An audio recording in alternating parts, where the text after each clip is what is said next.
are in the process of responding to the impact of COVID as it relates to career and technical education.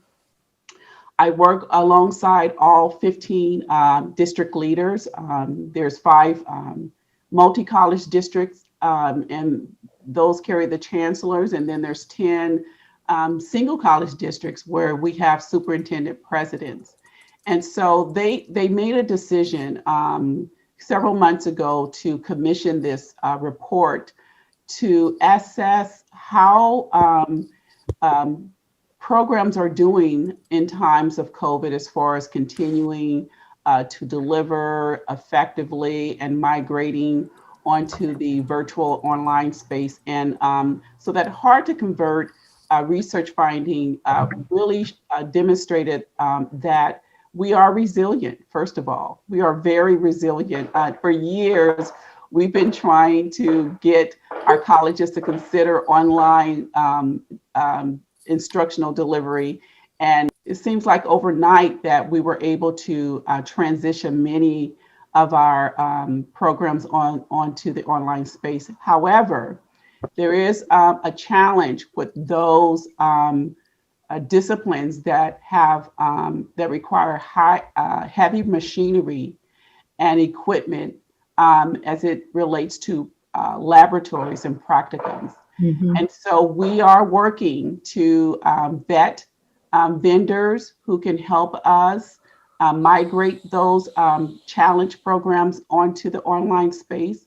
And so, and that's our focus over the next few months, is to really remove that digital divide when it comes to connectivity and access for our students, as well as getting our faculty up to par on delivering instruction in a foreign environment. Many have not ever delivered instruction online. So that's what's happening in our region, and it's happening across the world, but we are having conversation every day and making sure we're doing our part to close those gaps for our students and our faculty.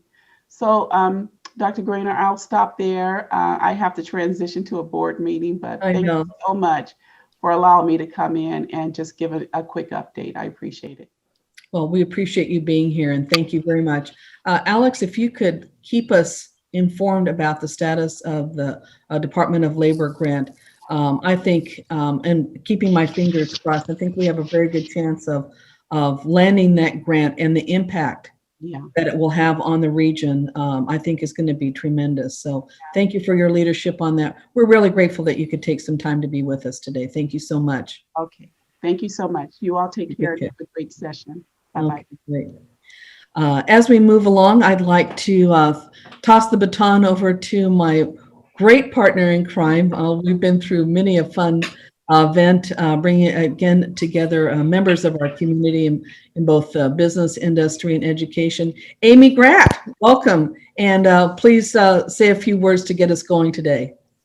Few words to get us going. Well, I think we are already going. I mean, how do I follow you this morning and Dr. Alex? But I'll try.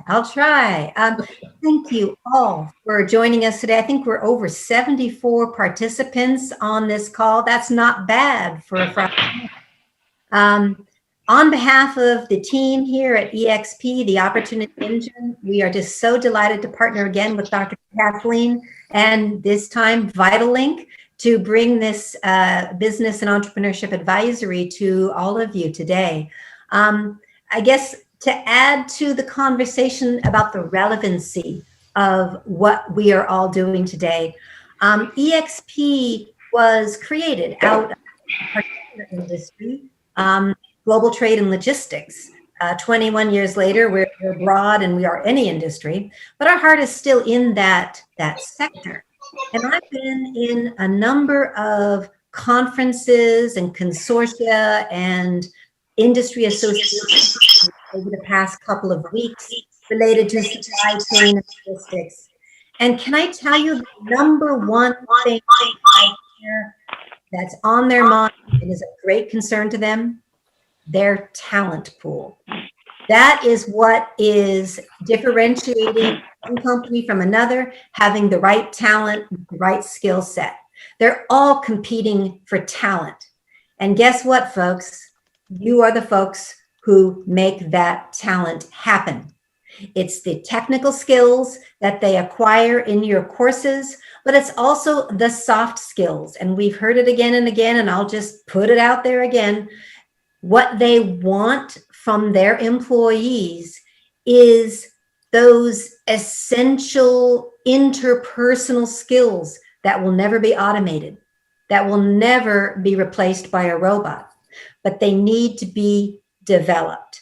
And that's what we're doing today. And as Kathleen says, the future of work is now. All of those things that we had anticipated happening, working with automation and being the human side to that, big data and having the analytical skills to tease out wisdom from that data, the critical thinking and the communication skills that enable us to be effective in this two-dimensional space as opposed to face-to-face, hopefully socially distanced by 6 feet. These are the skills that we're developing as educators and supporters of education, but they're what we want our young people to be able to carry with them into the workplace. So on behalf of EXP, we're so delighted to be here to support you today and throughout the year in your efforts to build the next generation of skilled, talented workforce. Thank you. Hey, thanks. Thank you so much. Well said. And especially that combination of technical skills as well as communication skills, absolutely essential. So this is the portion of the program where I get to introduce both a great friend and colleague, Dean Morteza Ramadian. He is the Dean for Business and Economics, the College of Business and Economics at Cal State University, Fullerton, our great Cal State partner here in Orange County. We are really fortunate to have Morteza here this morning. And just as importantly, that all of our educational segments are so amazing here in Orange County. Our K through 12 partners, the community colleges, 9 community colleges, and amazing, and dare I say, I think I can say it here in Orange County, the top Cal State University, Go Titans, and of course our wonderful partners at UC Irvine who are on the advisory team here today as well. So without further ado, Dean Morteza, Dean Ramadian, it's great to have you here. And we welcome your comments talking about business, economics, entrepreneurship here in Orange County and the impact that COVID-19 has had on our economy. So welcome, honored to have you here, and tossing the baton to you. Thank you. All right, good morning, everyone, and thank you, Kathleen, for inviting me. And you're a true friend, and I appreciate your friendship, and I enjoy working with you in all levels. As Kathleen said, I am the Dean of College of Business and Economics at Cal State Fullerton. Little information, our college is the largest, third largest in the country in terms of size, and the largest, of course, in California. We have over 300 faculty in the college alone, and the total number of students in the college is about 10,000, and the university is about 41,500. For your information, this is our record. We have we're the first time for over 41,000 students. So it's a huge body, and we're so proud to manage this giant operation. And in terms of our connection with the community and the economy, in our college, we have 6 departments, and each and every one of them are huge: accounting, finance, management, information system, and more, and 13 centers. And our centers, we call them bridge to community. That's how our students connect to the community. One of our center directors, JJ, who is John Jackson, we call him JJ, is going to be our keynote speaker. One of the keynote speakers today is one of our center directors, and I will talk about that center as well. I'm sure JJ is going to tell you more, but we're so proud to have each and every one of them because they're the way that we connect to the community. Now, in terms of our operation, obviously, without any of that, like everybody else, we were impacted very, very heavily starting last March due to COVID-19. and we're still impacted. We're still impacted by that phenomena. We basically switched overnight. But this is very impressive for our faculty line, for our administration, for our operation. We switched overnight to online operation. And this switch was so impressive because every semester we offer over 10,600 classes.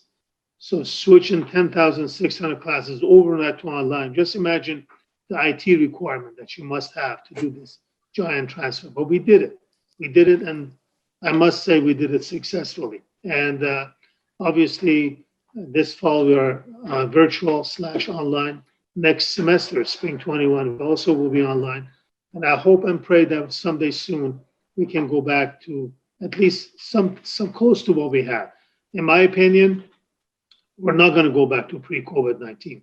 Education has stood the test of time for years. Technology basically impacted our lives and changed everything. The news media, many businesses, travel, telephone operators, travel agents, everything changed.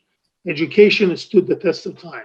Education did not change. And basically, we're stuck to this 4 years college operation or university operations, and we did not change anything.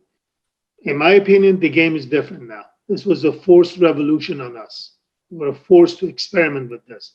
And if and when this is done, we will go back, but to some certain degrees. We're going to learn from this experiment. Maybe we can repackage some courses, repackage our delivery, and provide some kind of delivery for some of the topics, conversation courses that are possible. Other courses that they need human touch, interaction, exchange, discussion, debates, laboratories, and things of that nature can be done in a classroom format. So we should be prepared.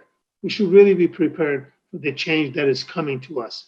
And we may welcome or not welcome that change. But in my opinion, this is my humble opinion, we may not have much choice in that because now the whole system, the whole country is experimenting with this. And this experimentation, we have problems right now. We have before the meeting, we talked about proctorio and the way to exam or give examination. Without a doubt, these online experiment is having some problems, but that doesn't mean that we cannot solve the problems. We will solve the problem. We'll get better at it. And once we get better, obviously, things will be a little bit different. So in my opinion, COVID-19 is the technology revolution that happened 20 years ago in this country. COVID-19 is a technology revolution for education. And we should welcome it. We should use the technology to our advantage and clearly move forward and provide a better service and quality to our students. So, and we are going through this phase of education, and I'm so happy to be a part of it at this time, leading the college, leading the university. And so that's my visionary statement, if so to speak, in terms of what is going to happen. In terms of our university, a lot of things have changed already. Our faculty review process and recruitment matters, everything, we're doing everything differently. For example, for recruitment, we used to send a number of faculty to a particular conference at a particular place. Now all that is happening online. All that is happening via Zoom, and it's working out. This last academic year, we hired the provost and the vice president for student affairs through online and Zoom activity. So it's possible. So this is happening, and this is coming to us, and we should welcome it and use it to our advantage, not to our disadvantage. In terms of our connection to the community, as I said, we have 13 centers, and JJ, which is running the Center for Entrepreneurship, obviously he has been very active. And a couple of things about what he's going to do. Of course, he can tell you more without a doubt. JJ is going to have on October 31st, he's going to have Titan Fast Pitch, which is scheduled for October 21st. And then that is our CalCIP full version of Shark Tank. So JJ is managing our Shark Tank in our university. And of course, the final version of that Shark Tank will be broadcasted live on YouTube. JJ connects with Southern California middle schools, high schools, and even colleges with over 500 contestants to participate in his Shark Tank. So that's how JJ and his center connects to the community. So as the other 12 centers, but one of them I want to highlight how this center came to rescue Orange County and beyond. That is called Center for SBDC, Small Business Development Center. This SBDC operates from our unit, from our Cal State unit, and we have a branch in Irvine, which is called Irvine Campus. At this time, the highlight of the center is on that campus. So SBDC basically provide enormous amount of service to the community in the last few months. Let me highlight some of the activities of SBDC. SBDC helped over 10,000 businesses to apply for federal, state, and local funding. That is amazing. SBDC opened up another branch under Cal State Fullerton to serve Northern Orange County communities and businesses. SBDC hired over 40 consultants to help small business communities. SBDC created and launched small business grant programs holding over $30 million for 16 cities in Orange County. And finally, SBDC increased funding from the center itself to the tune by increase of $6.5 million. All that to rescue Orange County, rescue small businesses, and obviously put its mark on the Orange County. So in short, given our centers, SBDC and entrepreneurship, we're there to help the community. So as I call it very properly, the centers are bridge to community. So our students get engaged with the centers, and through the center, they have a better understanding and help the community. And we're so proud to have our centers and our department and our college. As Kathleen knows, I can talk about 5 hours who we are and what we do. But if there's any question, I'd be more than happy to answer. Otherwise, I'm so happy to be invited and be a part of this great meeting. Thank you very much, Kathleen. Thank you so very much, Morteza. Great overview of what's going on, the impact that it's having on Cal State Fullerton. Just one question before we segue, unless there's, Amy, there might be a key question in the chat as well. But one thing that always comes to my mind is, especially with the impact that your college has, certainly on Cal State Fullerton, but on the talent here in Orange County, as you're looking to your students and preparing them either for graduation or continued employment in the county, what sorts of things are you focusing on, maybe just in a minute or two, to prepare them, because they are part of that economic engine here in what is and will be a robust and a diverse economy? Well, we try very hard to make sure our students are current in any area. We basically, as I said, through the centers, we connect to the community and want to find out what community needs. For example, we have a center called CCRG, Center for Corporate Reporting and Governance. This center connects to over 700 corporates and corporations. And this is an accounting world, an accounting field. And every day they bring us an idea. For example, Ultrex is a new organization in Irvine who is a key player in a vision and accounting world. Well, we connected with them immediately. Ultrex is on our side and our team and help our accounting students to see the latest and the brightest idea in accounting world. So we try to be current. We really try to be current. And we're just not a chalk and talk format that we did many years back. And it was whether it's at accounting, whether it's in management, whether it's at marketing, what we teach in marketing today is entirely different than what we did 10 years ago. Digital marketing has taken the entire department. So we cannot go back to what we had before. We have to change and be current. And that's what we do to make our students marketable and obviously desirable. Great. Well, thank you. What, Amy, any questions there in the burning questions in the chat room?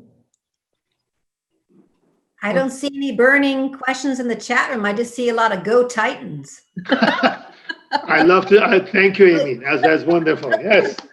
Go Really, Titans. you're making the case for Fullerton. Thank you. Absolutely. Thank you.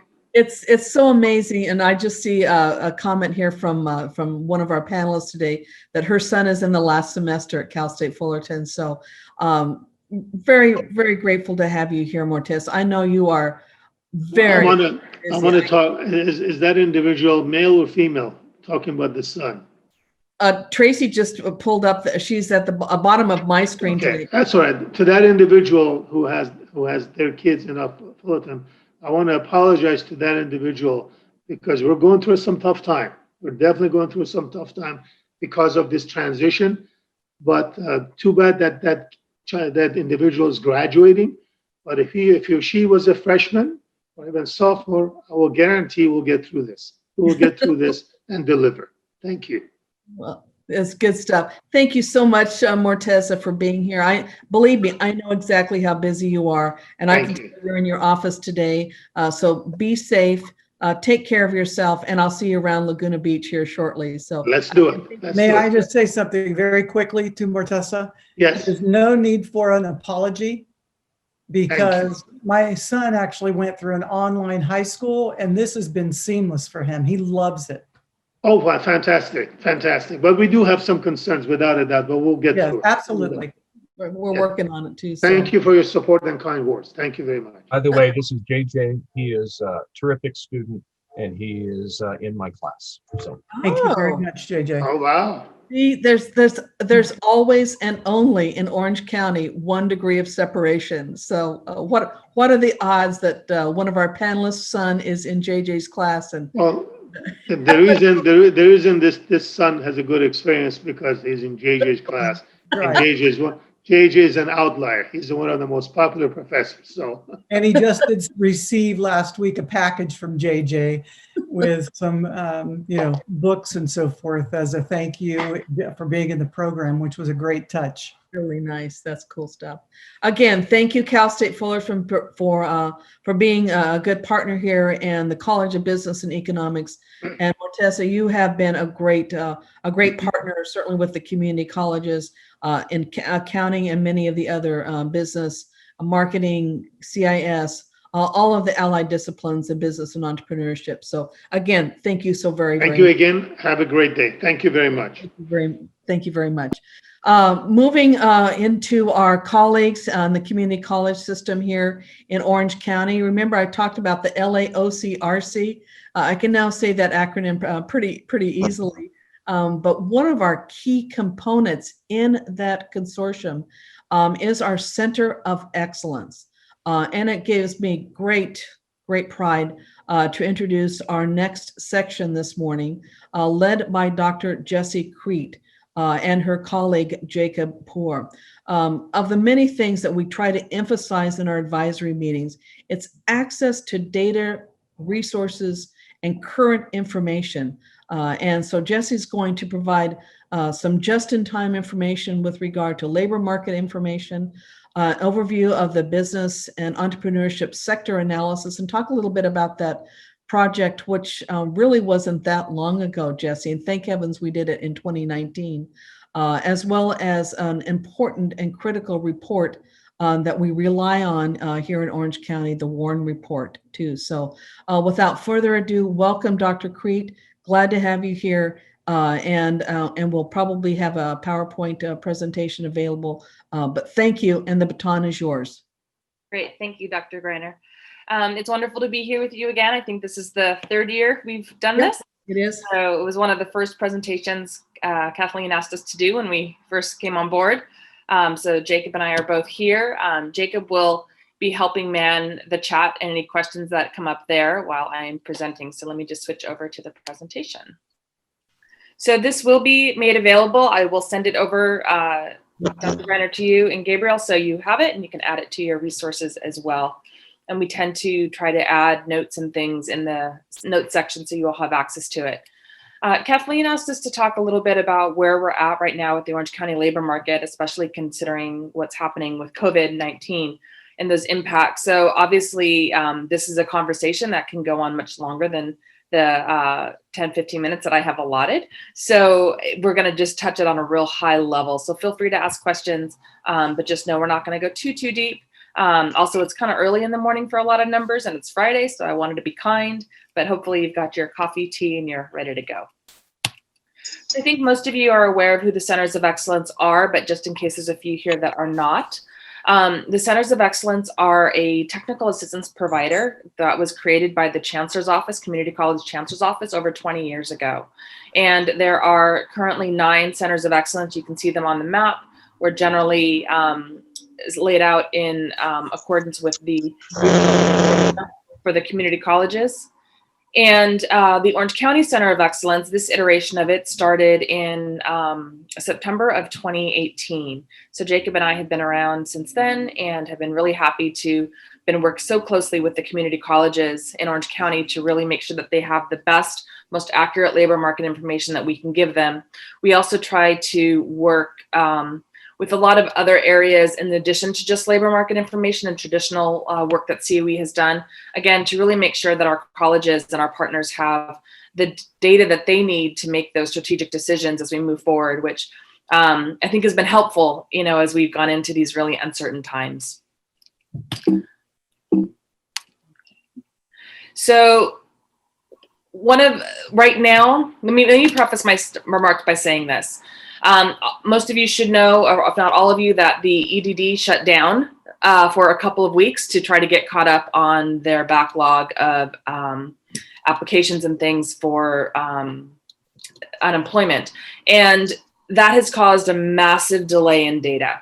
So a lot of the information I'm going to tell you is for the month of August, unless I say so otherwise. We are still waiting on the September numbers. We had hoped to get most of them already.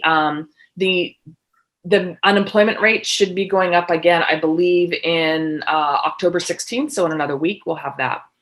But as of last month, the unemployment rate was 9.9% for Orange County. And that's revised down from the 12.4% that we saw in July. Our lowest prior to shutdown was 2.8% in February, and our highest was in May at 14.5%. So we are coming down. It's a little slow, but we're going in the right direction. One of the other indicators to take a look at when you see what the impacts are is what's our employment look like. Currently, as of August 2020, again, we're at 1,480,300 degrees. That's a decline of 9.5% since March of 2020, so pretty significant. And again, in the notes, when you get the presentation, we provide more data and information regarding all of this. I wanted to focus a little bit on the professional and business services, given that we're in the business regional advisory. So July had the largest payroll increase of 6,100 jobs, and 51% of that was in administrative and support services. So that's up from 3,100 jobs. That includes like temporary help firms. So that's a lot of your business occupations are in those areas. So that's really good to see that increase is happening, especially in this particular sector. We'll look, and again, in a slide in a minute, to see which sectors were hit the hardest. Business was hit, absolutely, everything was hit, but it wasn't decimated as some of the other sectors have been. Between August 2019 and August 2020, so that's 1 year, in business, we saw a decrease of 28,000 jobs, and with administrative support jobs, and that's an accounting of 76% drop, which is pretty huge. That's pretty significant when you think about 1 year. And really the bulk of that has happened in the last 6 months, right? One of the interesting things is, as we talked about, there were some industries that were decimated. Leisure hospitality was definitely the industry that was hit the hardest. They declined by over 75,000 jobs from August 2019 to 2020. 62% of that was in accommodation and food services, followed by arts and entertainment. For their August numbers, they were down 3,500 jobs. And that was pretty much evenly split between accommodation and food services and arts, entertainment, and recreation, just to kind of give you another viewpoint to take a look at. Here's a high level look at the industries. These are the first few months of COVID, right? So we include February as kind of a baseline month. This was obviously prior to shutdown. March isn't that hit that hard because we didn't really shut down to the very end of the month. And then you see April and you see that massive drop for a lot of the different industries. And then May, we start to kind of slow down a little bit. And if we kept projecting this out, you would see that slow down. So really these first couple months are the big difference. So We did separate out leisure hospitality from retail trade here, but you do see the big dry dips in these. Healthcare and social assistance took a dip, but then it actually started increasing. And a big reason for that is all of the medical needs that were needed. We'll talk a little bit about that when we look at occupations in a minute. Retail took a dive, but then has evened out. There's your administrative and support services. Manufacturing didn't take much of a hit in relative comparison. Other services, just kind of a hodgepodge of a lot of different things. Government, also pretty stable. Wholesale trade has been stable. The professional services and technical assistance has had a little bit of a decline, and then financial services took a tiny bit of a dip, but has pretty much been pretty stable. So again, this is just in Orange County, and in Orange County, for the most part, we've been able to kind of maintain. Really, where we've seen these massive hits is definitely, like I said, in that leisure hospitality area, and followed by retail. And then Jacob, I'm assuming you'll stop me if there's any questions I need to hit immediately, but otherwise I'm assuming you've got the. Yeah, I've got it. Kathleen just put a comment in there about LMI for new programs or curricular updates. Kathleen, did you want to expand on what you meant by that? And you can address that at the end, Jesse, which is how you use your data and resources to advise folks like, hey, this is a great area to add in to the curriculum, to update in the curriculum, to add as a new program, or not, conversely. So, okay. But yeah, I'll to the end, because this is my favorite part right now, just so you know. Okay, Jacob, remind me in the end to cover that. Thank you. Will do. So we started back in, I guess, the first part of April. Jacob and I started looking at the EDD warn notices. And these are notices, if you're not familiar with what they are, basically what happens is if you are a company of 75 or more employees and you're going to be letting go 50 or more employees over a 30-day period, you are required by law to inform EDD. And there's a process that you fill out. It's called a warn notice. And you let them know whether it's going to be a temporary or permanent layoff or a closure, how many employees, when that's going to be affected. Traditionally, by law, you have to file that 60 days prior to letting go of any employees. And the purpose for this is to give like our workforce development boards and education and other folks an opportunity to go in and try to mitigate those job losses.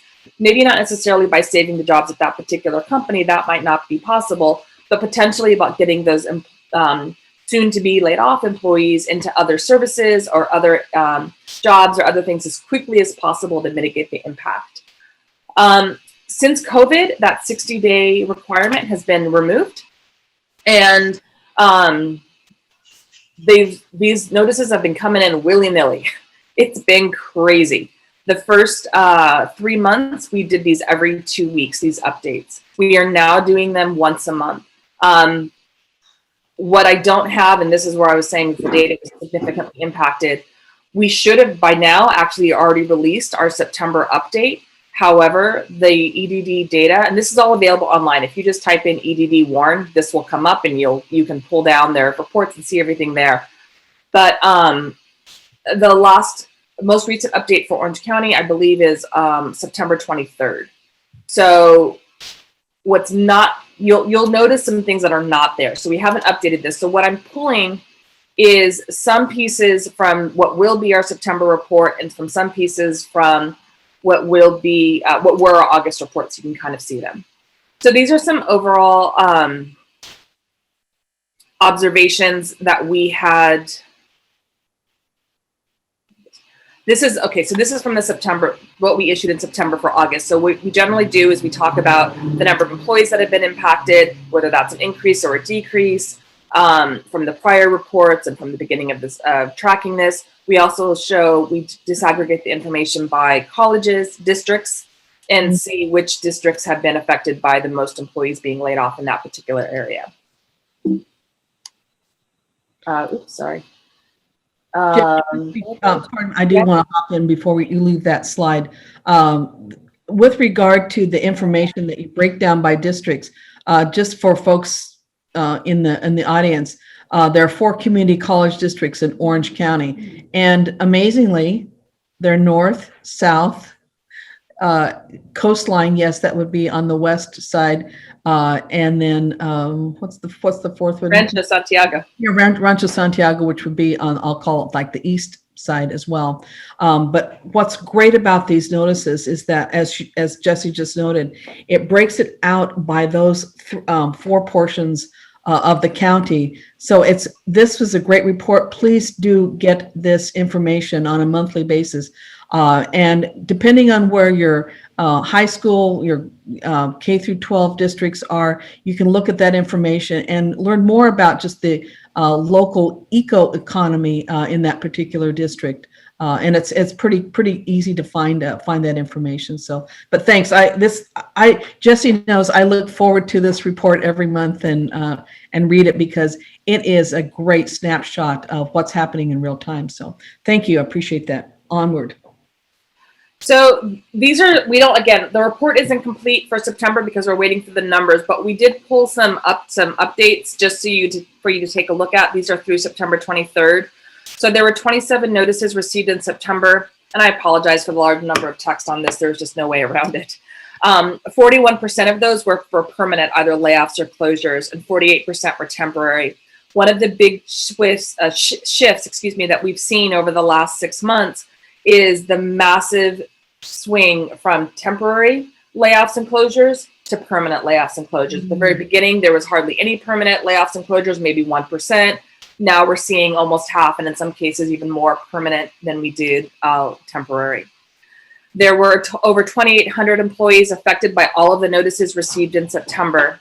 And then it breaks down what those percentages were, again, for each of those categories. 19 of these 27 notices were retroactive, and 4 of them were for future, October, November. So as you can see, if you check off those 19 and 4, that's 23. That leaves only 4 notices for September that are actually, meaning the employees are being impacted in the month of September. So we'll look at what that looks like in just a moment. But the sizable notices that were received in September, we list some of those below. There's some permanent layoffs happening at, again, like Legion Hospitality, really we're seeing a massive increase in permanent layoffs and closures right now. Anaheim Marriott, almost 400, Newport Beach Marriott, over 100. Monarch Beach Resort in Dana is permanent closure, 276 employees. And then you've got some car rental in there, a gym, and express manufacturing. So we're definitely seeing some changes in the types of notices that we had received before. Jesse, there's a comment from Amy saying that Disney is also the Dumbo in the room on this. So I don't know if you want to talk about Disney at all right now. Yeah, so that is the main reason that we were waiting to update our report and why we didn't just stop it and do what we had up through the 23rd and leave off the last 9 or so days of the month. As everybody knows, they have made it very clear that they are anticipating laying off roughly 6,500 employees at their Disneyland resort in Anaheim. And they have let also their unions know as well. So it seems imminent. However, I believe those layoffs are supposed to take place in November. Is that correct, Jacob? Am I remembering that right? I think that's right. There's been a lot of back and forth on when exactly they'll be taking place, though. Okay. So we really thought that they would be in these last couple days, and we don't have that data. So obviously that could change and impact quite a bit. So when we get over to September, Warren notices there's only 201 employees that are affected in the month of September, but what that Disneyland would have showed up in those future reports. So we don't know who else is coming up. The other thing that we noticed is last month we saw airlines for the first time in significant numbers for John Wayne, and that was new. And again, a lot of the airline monies that they had received from the government are expiring as of October 1st, or expired. So we saw a lot of that, some temporary, some permanent, but we expected to see more of it this month. So again, we're just kind of waiting. For the employees that were affected in the month of September, meaning that they were actually laid off in September, 39 of those were permanent, 162 were temporary, for a total of 201. And this is the big one, right? What was projected to be almost 1,100 employees laid off in October. 94% of those are expected to be permanent. That's a massive number. And that's the largest number that we've seen since the beginning of this.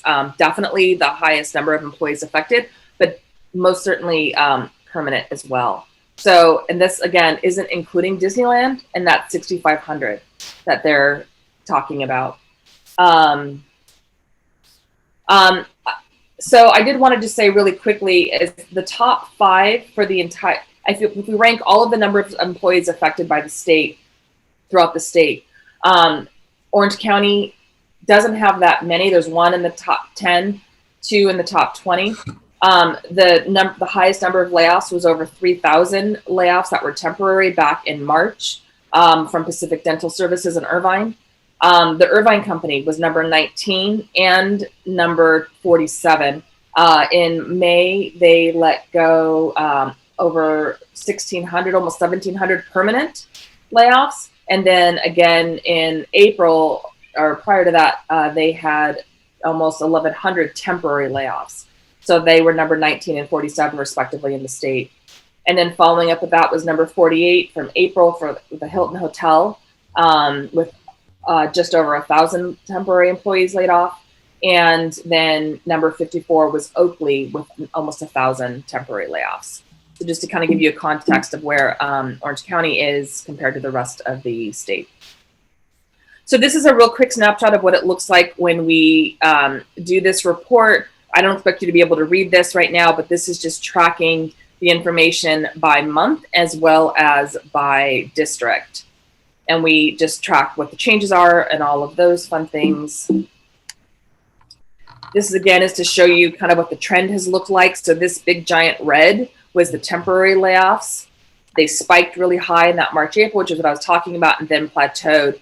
This permanent though is this blue, the darker blue here, excuse me, that's kind of dipped down, but this is starting to come back up. And with these new reports that we just got, this report, this chart you're seeing is from our last month. So with all the new data, we're going to start seeing that blue line get higher and higher.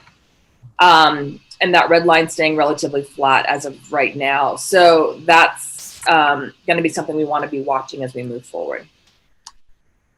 The other thing we look at is job postings. And we use a tool to do this that allows us to see all online job postings made, whether or not they're in a big,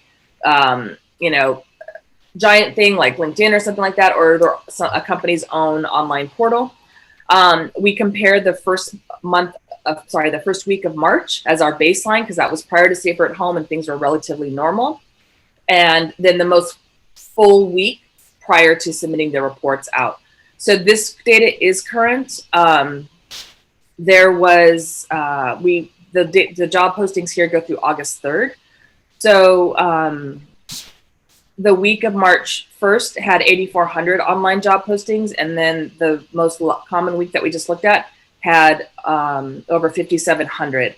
So that's a 32% decline across all occupations for those 2 weeks comparatively. So we've kind of seen our job postings go up and down month to month or report to report, but it's still significantly lower than we were at before. So you can see the top 5 occupations, sales representatives, wholesale and manufacturing, except technical and scientific products, retail salesperson, computer occupations, all other, customer service reps and managers. So a good handful of those are business.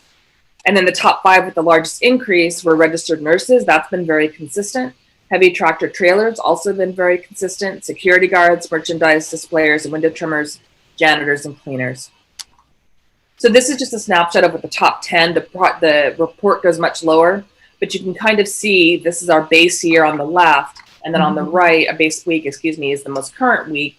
And then I put a star next to the occupations that are considered the business occupations. So again, I just kind of read this information, but you can kind of see in here. Just a point of reference, registered nurses was 4th in March at 234 online postings, but it has been consistently number 1 or number 2 every report since. With it has 323. So often it's been more than the number in March, but not always. But still, it's usually the top.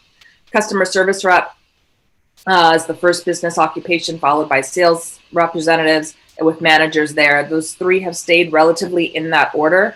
The number of job postings has fluctuated, but you can definitely see it's decreased since the first month. So the sector analysis project, we talked about this quite a bit at the last convening. Kathleen has linked in the resources she'll provide you our full reports, but I did just want to show you that when we did our sector analysis project, it was a very comprehensive mixed method study that we did in Orange County last year. We determined that you looking at middle skill jobs, which is kind of the bread and butter, if you will, of community college jobs, there was just under 26,000 annual job openings that were projected for the next 3 years. And as far as the supply, what the annual awards are by the community colleges and other educational entities in Orange County, we were meeting about 6,700 of that. That means there's a gap of over 19,000 jobs that were not being met. This data is pre-COVID, so it's important to note that. But it's also important to note that all the economists are still anticipating that we're going to get back here in roughly 18 to 24 months. So this data is still valid in that we should be normalizing back to that. And we can also see in our job postings that we are still hiring and looking at these particular areas of employment. So it's important when we're thinking about getting students through programs and schools and things that are going to help them, that we take a look at the data pre-COVID and where we're going to go, as well as how we're being impacted right now. And then we just have a few other data points. So again, the profiles and the posters are nice and easy to read and have that information, and Kathleen will have all of that available for you. And I'll show you where you can access it on our website as well. But all of this is just to say, okay, so what? What do we do with all this data, right? Where are we going to go? What does this mean? Where do we do? Where, those of us on this call, what are we supposed to do? Literally in 2 meetings at once. And really, the thing to keep in mind is, stay calm. We need to deal with and address what's happening right now, but we also need to continue planning for the future. And we need to continue moving forward with programs in our community colleges. And I think this is where Kathleen was going earlier with her question. Every time a new curriculum is being produced, particularly career technical education in the community colleges, they're mandated by the community colleges to get valid and current labor market information reports to accompany that, to show whether or not there's a need in our region for that particular program. And we go so far as to also show what are the skills that are needed for that occupation. What are the, what are the employers? What are the other information that you would need in the community colleges to be able to create your program so that when students get out of our education process, they can really get jobs in living wage careers. So I just wanted to say, even though things are kind of nuts and crazy, we definitely need to kind of keep moving forward and making sure that we're using data to really help drive those conversations. Here's both my contact information as well as Jacob's. And then at the bottom is our COE website. If you go there, you can search for all the reports that we do, not the WARN notices, they're not there. These are like our big published labor market reports are going to be there, all of the sector analysis information. So again, we'll make sure you get all of this. And then I know I'm pretty much out of time, but are there any questions that I need to address, Jacob, before I hand it off? No, I've been answering some questions in the chat. So there was one question about where exactly are customer service reps, what kind of industries and companies. So I just looked really quickly, and there are a good amount of healthcare related customer service rep. And then also things that we think of traditionally more as retail. So I just looked, and like Home Depot shows up on there as well. So those are central businesses too. Yeah, I mean, I think that's a really good point. As you know, in business, this business skills go across all industries, right? So even though it's technically a business occupation, they're going to go everywhere. And so I think that's really important when we look at job postings, that we're looking at what are the job types as well as who are the companies that are hiring them, because you could have a company that's technically in, biotechnology, but it's a business, occupation that's working in that field. So those are great questions. All right. Great. Hey, thank you, Dr. Crete. Thank you, Jesse. Thank you, Jacob. Really appreciate you taking the time today. Like everyone else, I know both of you are up to Is it? Oh, I think it's up to about right here with regard to all the things that you're producing and certainly pulling together this kind of data, making it available and making it translatable into things that we can do about it has been, I think, just a really super service. And I'm really grateful for your time this morning. We are going to take a break, and just by way of awareness, we did build in some, I'll call it passing time throughout the day. We will end on time, but we're going to be respectful of some key input sections. Data and all of the speakers that we've had this morning are really critical. We're going to take about a 5-minute break. On my computer, it says 10:31. We will be joined back here at 10:35. I'm sorry, 10:36. So we'll take a 5-minute break, and we're going to move into our panel, which is just outstanding. So take a few minutes, get a breath of fresh air, a bio break, and we'll start up literally at 10:36. It just moved over to 10:32. So get pumping and stand up, sit down, and we'll be right back. Thank you so much, Jesse and Jacob. Appreciate it. Thank you.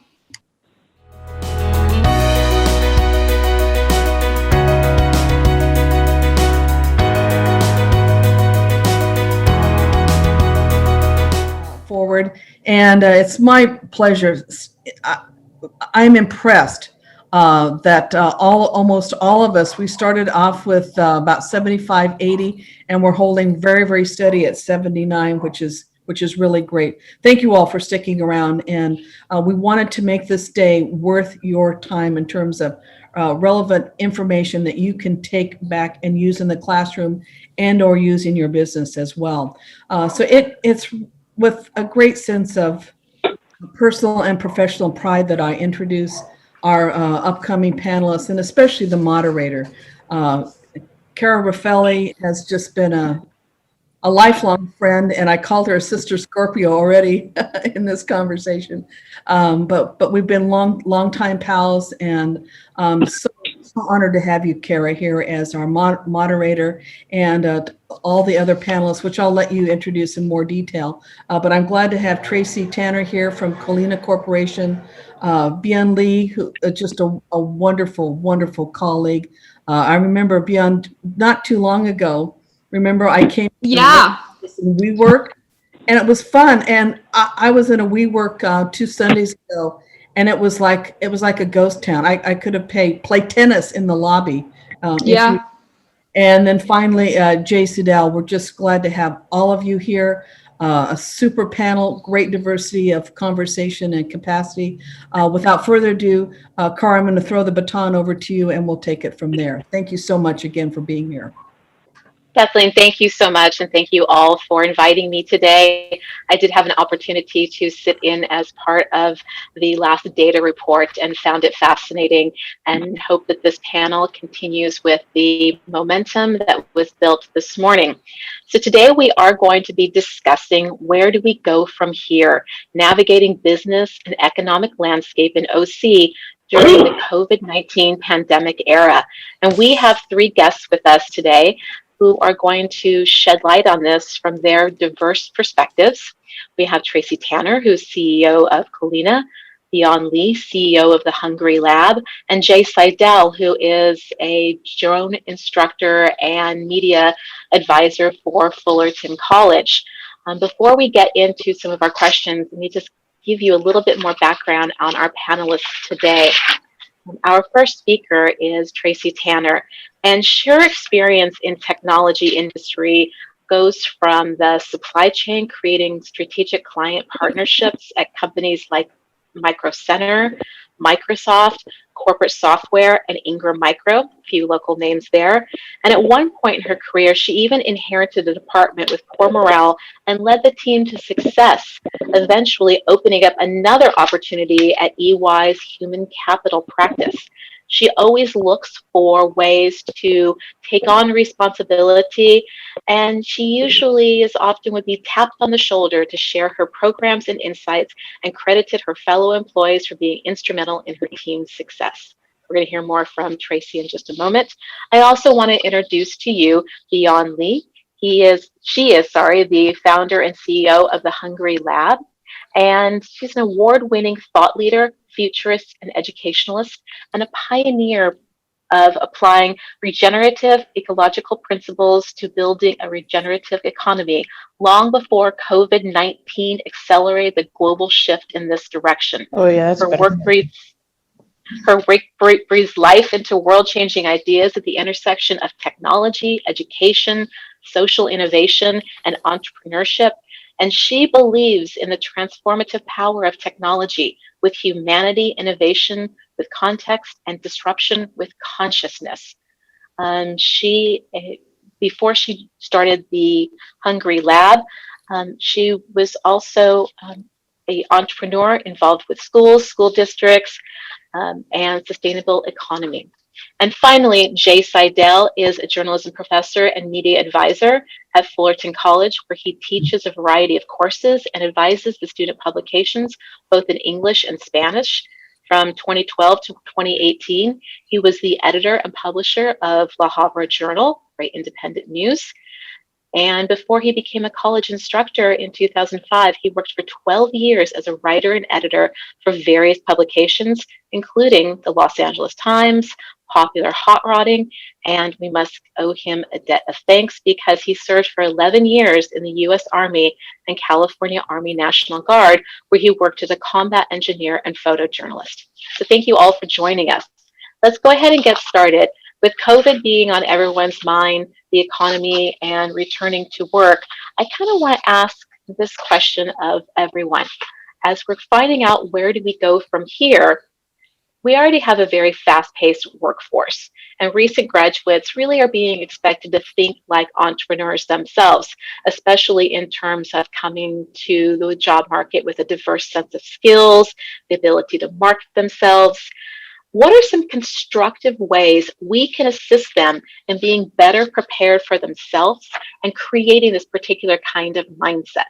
And as a follow-up question to that, if you could kind of throw in any specific industries that are using newer technologies, give us some examples and case studies that we all can take away from here. Tracy, would you like to start? Sure, thank you. And thank you so much for allowing me to be here today. And I just wanted to also talk about quickly that Cara and I also know each other for a long time, have known each other for a long time, and recently connected a few years ago, which was interesting because when we worked at Ingram together, we actually never interacted. And out of the years, I only have respect and the utmost confidence in you, and I really appreciate being here with you today. So likewise, thank you so much. Many of us have experienced disruptions, and that's no doubt. But we have to recognize disruptions are from the ages, right? We all have had disruptions for years. And don't take from what Cara said about my background that it all came about just like that.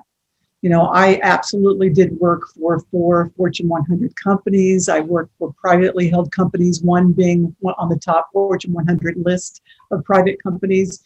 But it's how we deliver that, how we go through our journey in life, and how we adapt, and how we move through that fluidly, and sometimes not so fluidly, is how we end up. And it's an accumulation of those experiences. And the reason why I bring that up is it is very important that we communicate that. And hopefully there's students on here today, but that we, as educators, communicate that to our students. Our bravery, and Amy made the comment in the chat, our grit and resilience are all a testament to how we as human beings take action and move forward in a positive way. So let me get to the question, answer the question. Technology, as you know, I've been in technology for a long time, actually since the late 80s, before Windows. I was in a department at Micro Center, which is a retail chain that was called the IBM MS-DOS department. And now I'm specifically, after that career, as a startup in the ed tech space. So technology has always been involved because the nature of the technology industry, it's always been involved in innovation and collaboration from my experience. And so I quickly did a Google search yesterday. And I know some statistics have already been found and discussed. But I quickly did a Google search and found that there are over 100 internships in the technology industry in Southern California right now. So directing, depending on that particular industry, internships are a great way, whether they're paid or unpaid, to get obviously the experience needed. Educational reimbursement, program seeking companies that have educational reimbursement is very key as well. And many have partnered with universities in the spirit of education, that is many corporations in the spirit of education and entrepreneurship, as we may have done. As a matter of fact, I was on a webinar yesterday with a worldwide vice president of Microsoft, Anthony Scalita, and he's partnered early on in COVID, knowing this was hitting. He partnered with about 5 universities that he had named in his presentation, in which they're trying to make changes so that the students can have a better experience. So we are in, as we all know, a social learning model. You're educators mostly here, so you know that. And what's driving that social learning model has been technology. And I through my research, saw a very great way to capture that and to communicate it, and it is through SMAC technology. In other words, these categories are with social media, mobile computing, that's SM, A is for analytics, and then C is for cloud computing. All 4 of these areas are what's driving our education today. And make no mistake, education is also driving technology, right? So it's a symbiotic relationship, and that is what's going to be important moving forward. And I hear more and more, because education had systemic issues, that technology and corporations are stepping up. So let me get to me specifically, then I'll move on, because I don't know we don't have a lot of time. Right. I want to hear from my panelists. startup. Yeah, my startup in particular is focused on upskilling and reskilling and helping with regard, in a nutshell, on entrepreneurial education and soft skill training. So I won't go into detail with that by any means, but that's where the future of work is.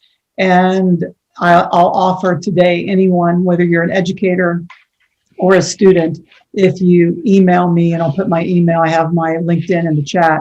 And the membership on our site is at no charge, but to gain access for skill training, if that would be of help, I'm able to do that today. Thank you, Tracy. You've always been very generous in sharing your knowledge and always being current of what's next and where technology is going. Jay, I could say the same thing about you, being generous with your knowledge sharing, as well as taking Fullerton College certainly in a very bold direction with technology. I have to say that, much like Tracy, Jay and I also have known each other for a few decades, let's just say that, and both began at Fullerton College as student journalists and went on from there. So thank you very much, Jay, for being here today. It's terrific to see your face. And from your perspective, jump right in. How can we help recent graduates today, and where are industries and newer technologies that they need to know about? So, great question. Technology is, it's ever changing, and we're focused on it now because of COVID, and everybody's going into a remote kind of situation. But technology has been advancing for decades, and coming from a journalism and media background, that area, digital media and media in general, has been disrupted by technology consistently. It keeps changing. Just think of how you consume news and information, right? Nobody picks up a newspaper anymore. Everybody misses it. Everybody likes it, but people get their information through mobile platforms and through social media. And so the evolution, for just in my experience, just looking at media in general, is the idea to adapt and evolve, basically. My time in the military, a phrase that we used a lot was the situation dictates.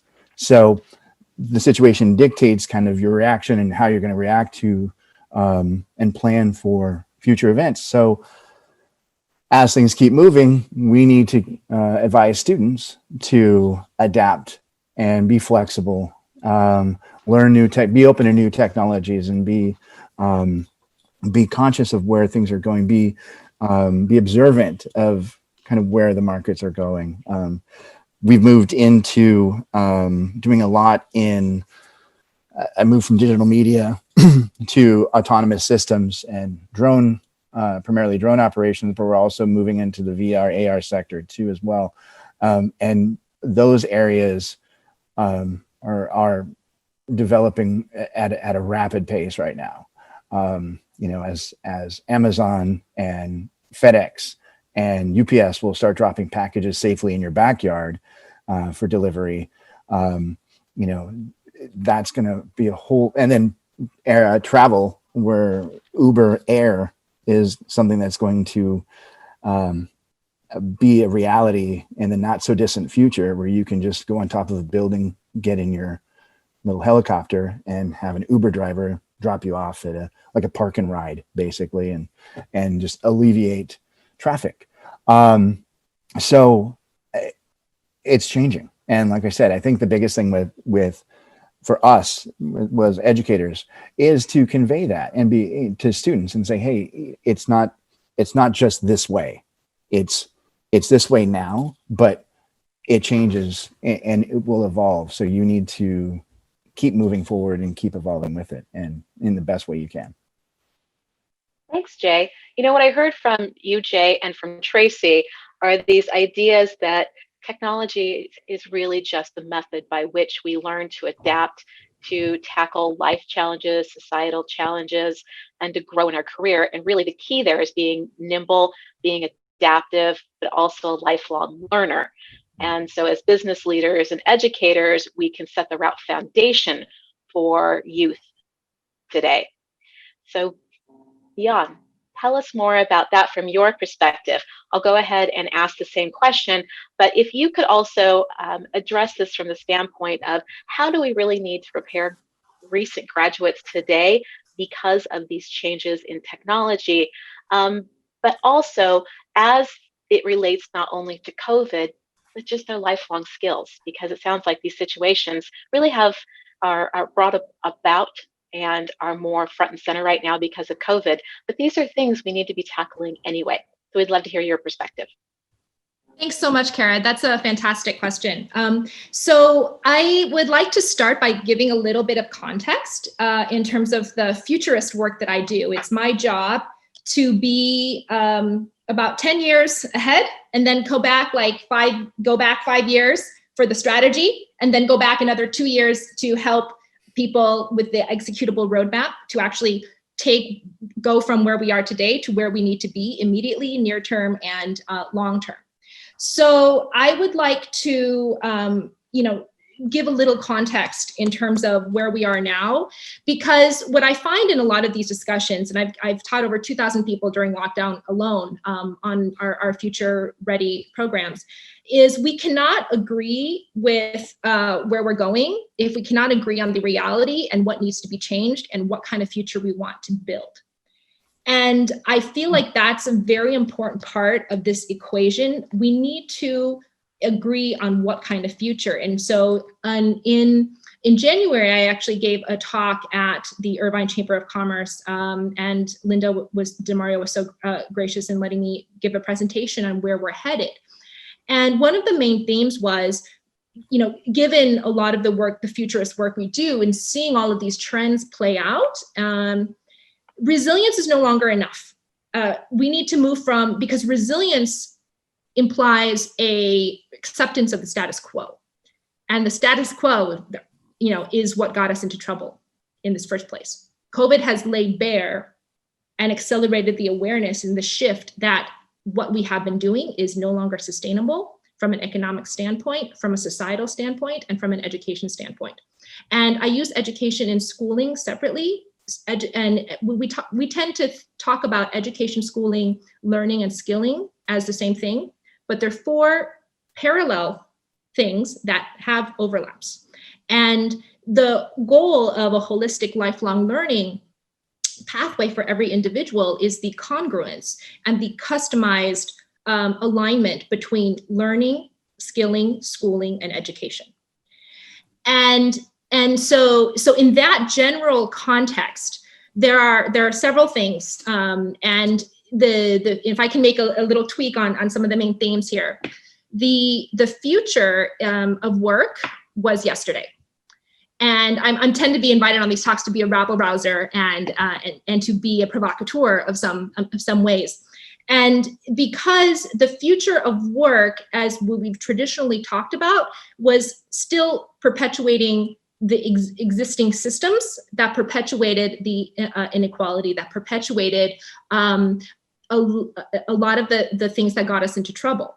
Now, the future of work tomorrow is actually the future of learning, because it's not about what you learn and what you're skilled at, because that's going to change every year. Things are getting obsolete so quickly now. It's about how do you adapt minds to learn for the lifelong journey of learning, and to be able to upskill and reskill and unlearn. A lot of the learning that we have to do in the future is actually unlearning what we've learned in the past to prepare us to be able to adapt to this very quickly shifting, volatile space. And so if you think about an iceberg, and the future of work is just the tip of the iceberg of what we see and what we're preparing people for. But given the advent of technology and all of these rapidly changing things that are exponentially increasing our need to retrain and reskill, there has been a huge gap, and we hear it from employers and corporates all the time, huge gap between what we are teaching and what the workforce requires. And that gap is where that regenerative shift is needing to occur. Now, the tip of the iceberg is the future of work. So in order to prepare minds and to prepare people for the future of work, we need to go further down that iceberg and look at the future of learning. And so you hear about the fourth industrial revolution all the time, but to actually prepare ourselves for the fourth industrial revolution, we need to prepare for the fourth cognitive revolution. And you guys have probably seen the recent Netflix documentary, The Social Dilemma. That's just one aspect of how the future of, to win the future, it's not going to be a battle it's going to be a battle in our minds, right? And over who has sovereignty and who has control over our minds. And so with the fourth and cognitive revolution, though, how do you equip people to learn when most people, if you look at the statistics, haven't bought a book since they left high school or college, right? And stop learning because we think that, learning is just with school, and thank God I graduated, so now I don't have to do homework again. And now I'm just going to go to my 9 to 5. I'm going to go home to my 2.5 kids and then, eat, sleep, and then do it all over again, right? And so when you lose that, you stagnate. And that's why we have so many people ill-equipped when they get laid off, when they get furloughed. And that results in lots of crises of identities, of a lot more existential problems, because we have associated our jobs with our lives and with our identities.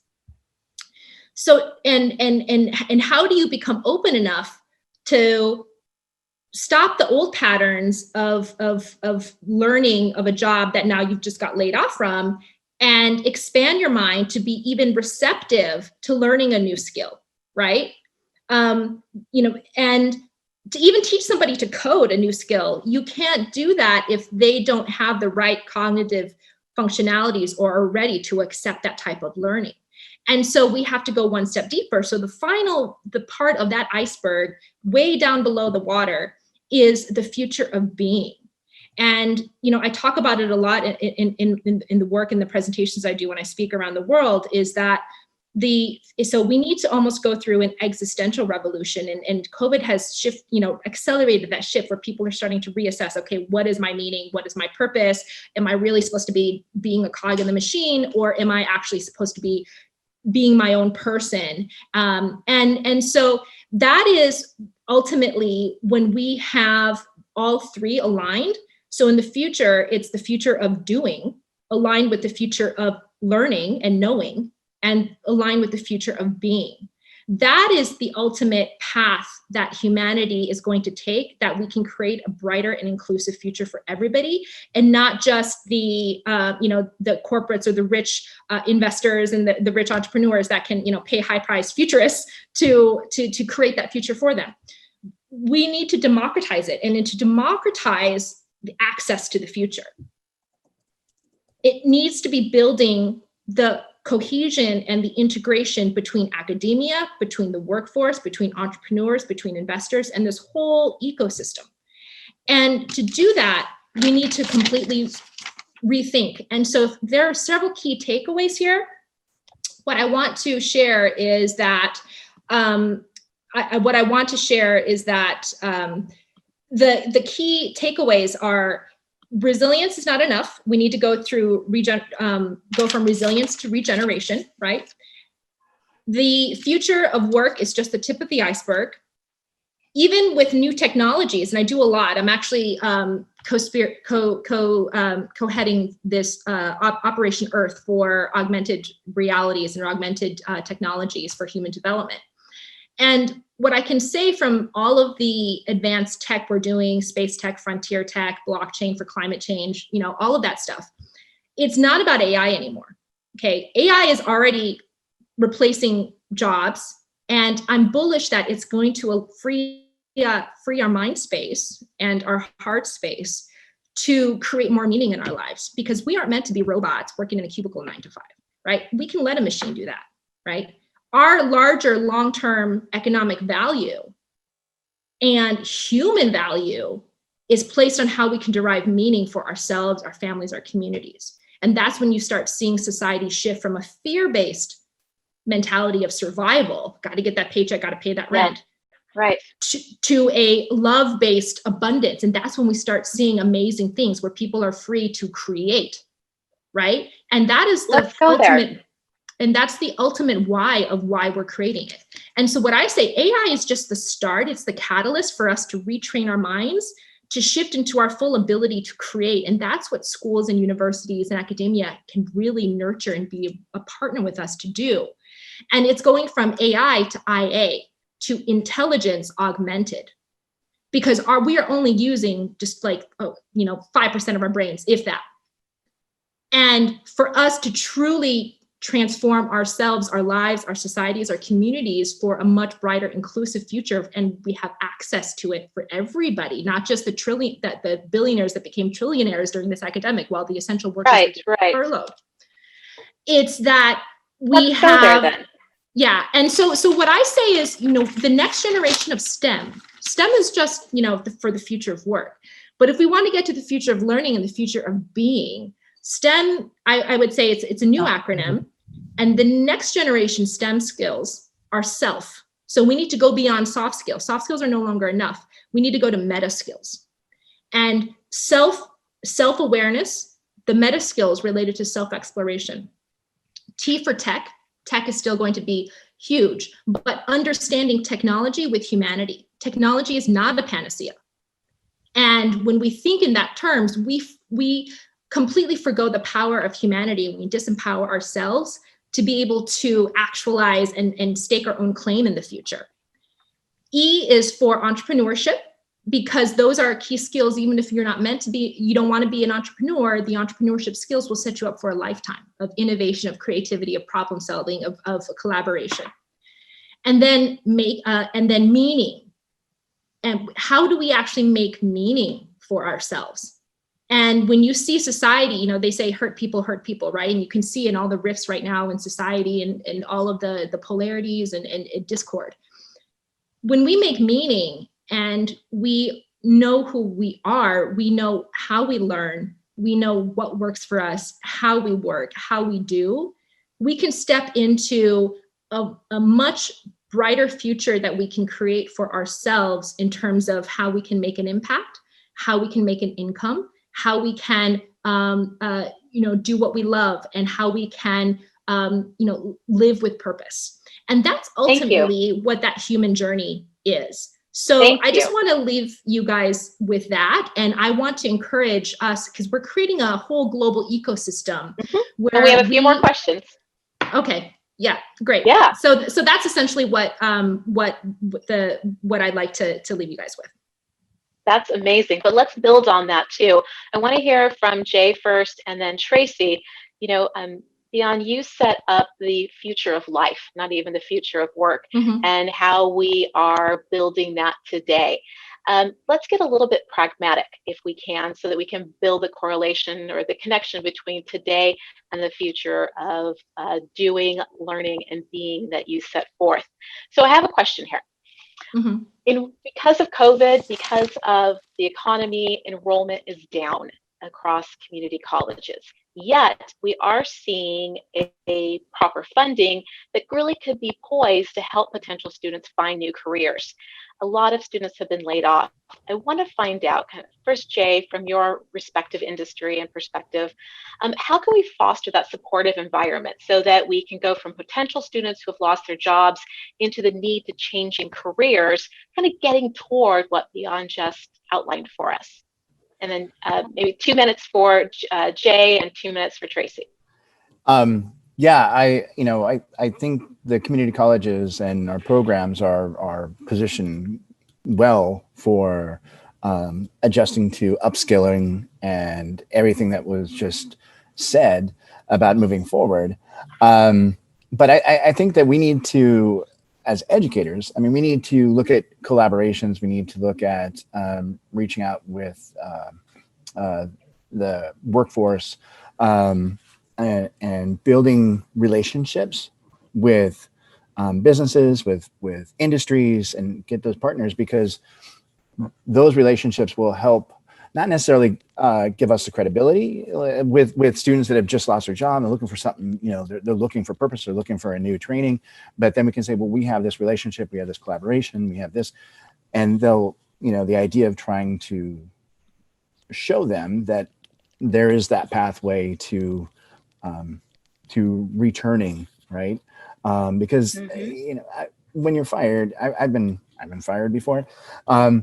It's devastating, right? And you just think, especially as we were saying right now, when we put our self-worth with our employment, and then we lose that employment, then we get kind of lost. So the people that will be coming to us out of work, looking for new skills, looking to upskill, looking for to learn new technologies, to apply it, are going to be seekers. They're seeking this. So we want to be able to show them that we have this this pathway, just kind of like this is we can help you with get back up on your feet. We can help you get going again. So I think that's what we need to do for institutional and in our program wise, really make those pathways, not just academic pathways, but professional pathways, visible and more visible, and to the students that come in, to show them that there is an end result, there is something that you can go to, and then create that environment that is welcoming. Fantastic. Great. Tracy, how would you address this question? So with regard to making pathways and opportunities for students, and specifically those who have been, pardon me? Especially those who have been affected by COVID and may have to be looking at career shifts or adapting. Adapting, right. And so I in my personal experience, I've actually adapted many times in my career. I've completely changed industries. I've moved to various companies within the technology chain. I've left the tech industry altogether and joined EY. I've left my corporate career altogether and was a full-time mom. And then I entered the entrepreneurial ecosystem after years of not being in industry. And so, I've had a lot of different experiences with that. So my best advice really to help direct those who have had a shift or are looking for a career is really to not just wait for the door to be closed, but listen for the door to open and listen for those conversations. Make the door open yourself. So if we can help people on the forefront of that process understand that there are times in which you can grab onto an opportunity early on, that's key. So that's being open to exploration and change.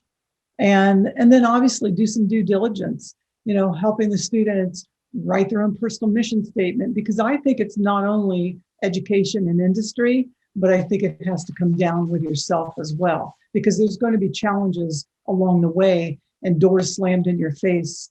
And I'm testament to that.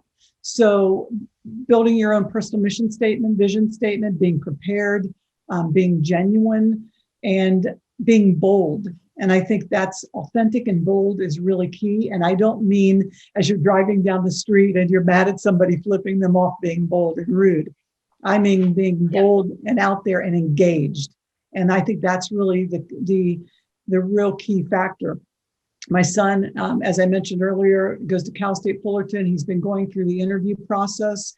There was an interview with a company that they had 9 students or people of all ages, actually, potential candidates on the other side of the Zoom call, 9 at once. It was a panel that they were asking questions of. And many of them weren't there. They either had their name on, their profile picture up, or it looked like they had rolled out of bed or what have you. They weren't engaged. So if you truly want something, you have to get engaged. And I would say look for common threads throughout your career that when you change or go into a different pathway. For instance, the common thread for me at one point early on in my career, I was in the grocery business. So that's retail. And then I went into retail in the computer tech industry. So look for those common threads and always surround themselves, I would suggest, with ethical people and take a stance. And if you don't surround yourself with the people that you want to be around, then get in another group. And sometimes people feel stuck. And that's another aspect I would say to look at and network the heck out of everything and start by LinkedIn. That's fantastic. That's fantastic. Let's look at, you had some great connections among personal interest and kind of that personal volition one takes with industry leaders helping to shape curriculum, and then of course education playing its role. But we're wondering also if that very dynamic may need to be reevaluated. Let me give you 2 examples. So for example, the New York Times recently ran an article, and in it there was a quotation about the relationship to the current situation as it affects community colleges. The current situation, of course, being lower enrollment, COVID-19, economic uncertainty. And the article stated this: markets only work well when there is shared understanding of product quality among buyers and sellers. But in education, quality is multidimensional. Students must agree to pay up front and only find out the value of what they earned, whether or not they got a good deal, to put it into consumer terms, until many years later. That could breed distrust. It also could breed the idea that, as Dion said, what we're studying today may not be relevant and probably won't be relevant in 4 years. So let me start off with this. What are some ways we can attract students by ensuring more transparency toward the success of their education? Jay, may I start with you for 2 minutes, and then Dion 2 minutes, and Tracy? Sure. That's kind of, like I said, that's what I was saying as far as to recruit and to show students that pathway, to show upskillers that there is purpose, there is reason, there is an end result. So that way, when they do invest their money in registering for the course and getting into the class and commit their time to taking the class, that they see that there's a result that they want. So there is that. There's no buyer's remorse basically at the end when they're sitting there going, oh, I invested all this money and I've got nothing. But I think that is, I think structurally though, colleges and universities are stuck, they're changing now, but I think they're built upon an old antiquated model. I saw in the chat, John Russo brought up the point about curriculum and developing curriculum at an expedited process. That is such a frustrating point. Whereas we're trying to adapt and keep up with changes in technology, changes in the workforce and development. But yet we have some antiquated infrastructure situations that delay that process for us we can't pivot on a dime, right? We can't turn and adapt as quickly as we want to, because the institutionally and structurally, it's a little bit slower. So with the question you're saying, like I said, I think showing the end result, showing that there is that pathway, but in order to do that, colleges and universities need to really look at, reevaluate themselves and look at how they can streamline that process and expedite the process so we can keep students from getting buyer's remorse and getting them to the workforce. Okay. Jan, let's hear your perspective. And I do want to say for about 2 minutes, then we'll go to Tracy. And then Tracy, please do spend your time answering as well. But also we'll segue then into kind of final thoughts for educators as well as for students of what you want them to know. For that, Jan, please share. Back to the question of how can you make sure that students, we're attracting more students by giving them transparency so that they know that continuing with education is important, but they will have something at the end of it. Okay, great. That's a fantastic question. So I'd like to encourage us to think bigger in terms of the role of educators and the role of academia. Academia isn't a tool to get somebody from a classroom to the workforce, but rather it's an integral part of being the driver and architect for a new economy. Because we are creating the future learners, doers, makers of society. And as we are starting in early 2019, actually long before COVID, there has been this global clarion call for a shift from shareholder capitalism, which has been our current system, to stakeholder capitalism, and looking at things from a systems. And so that real world perspective of how you get students to understand their place, their role, and how they fit into the larger picture helps students. And we found this on the ground with our customized learning programs, and we've been working with universities in 10 different countries, looking at how do we create the customized pathway based on the students' individual learning styles, strengths, interests, and passion, and what they want to pursue, exposing them to many different things and changing the framework from failure and stuff to looking at it as each way is an iteration of building your future self. And when we can get them more exposure, we can get them more, build their curiosity and understand that it's not about doing this for course credit or doing this as a pass fail, but fully empowering yourself to be the architect of your own future. So and we're working with an internship incubator in Hong Kong to help their students. And Kathleen, and Dr. Kathleen, you and I have had discussions about that locally as well, of creating these safe environments where the student has the ability to take risk and and explore what they want to do in various environments, gaining those skills and also working on real world programs. And so we have students that are involved. We've launched like 3 challenges, global challenges this past summer with the UN and with various groups on developing individual learners into architects of change and social innovation. For example, looking at a local problem that you have in your community, how can you actually solve that? And creating these challenges and these step-by-step guided pathways based on the skills and their interests to help them create a solution. And so experiential learning is very important. Exposure is very important. And reframing how we actually look at education, not as just what we want to teach them, but how we can guide and nurture and steward them to be architects of the future economy. And so that is what we have found practically works and on the ground. So, yeah. Excellent, thank you. I think we have some great takeaway. I think we have the phrase of this panel is the architect of the future of the economy, the architect of your own future. And certainly, you know, Jay's smiling. I know that's how he's been teaching his students and going into some of the newer technologies. And Tracy, I think that could just be the mission statement for your own career too, of how you've guided it. So same question for you, Tracy. And if you could also end with sharing thoughts that you want to make sure educators and students have today. But how do we take this future of work and compare it to where we are today so that we do have students having transparency, we have them coming back, and what can industry do to help that? Well, thank you, Cara.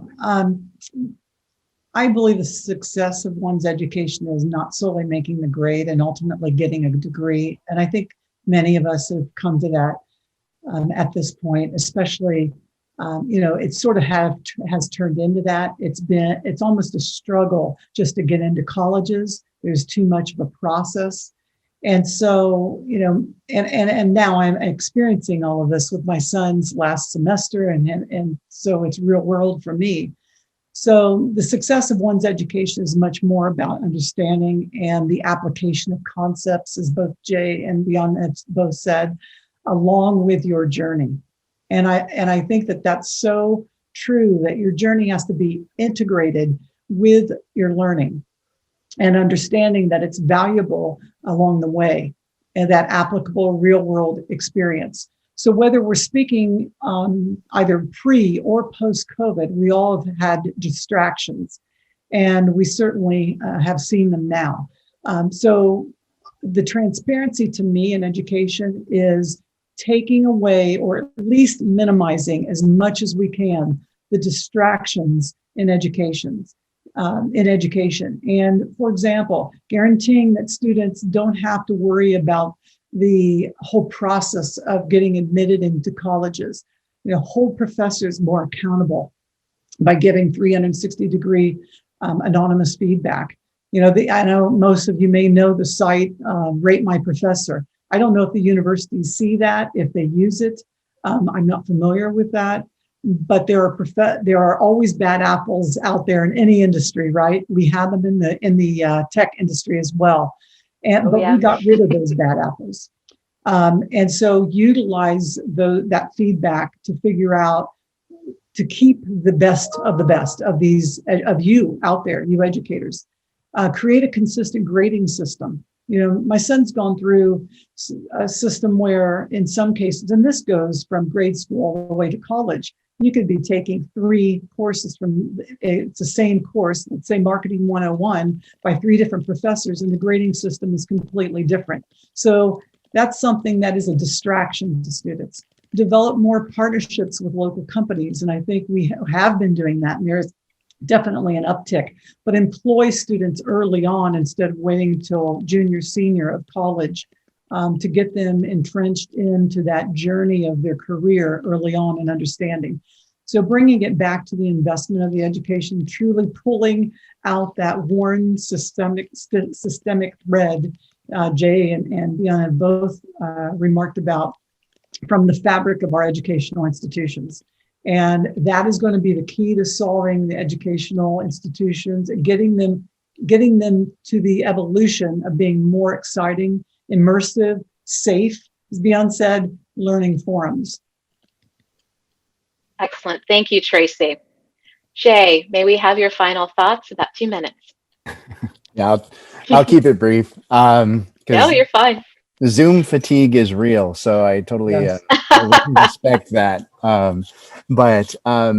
Yes, you know, like I said, like what we've talked about here, the idea is we need to adapt, we need to, you know, evolve and change, and we need to grow, but for the betterment of, you know, the students, and not just for the, you know, the academic institution as far as like the grading purpose and that kind of stuff, as far as let's create environments where students can take risks and students can learn from their mistakes and be better. So it gives them stronger skills on the outset, not just necessarily what the textbook says, but let's teach them, let's emphasize life skills and skills that they'll need to adapt and overcome and change, because life will continue to change, not just technology, but just life in general. So people need to be ready for that. And we as educators need to look to prepare students for that in as many ways possible.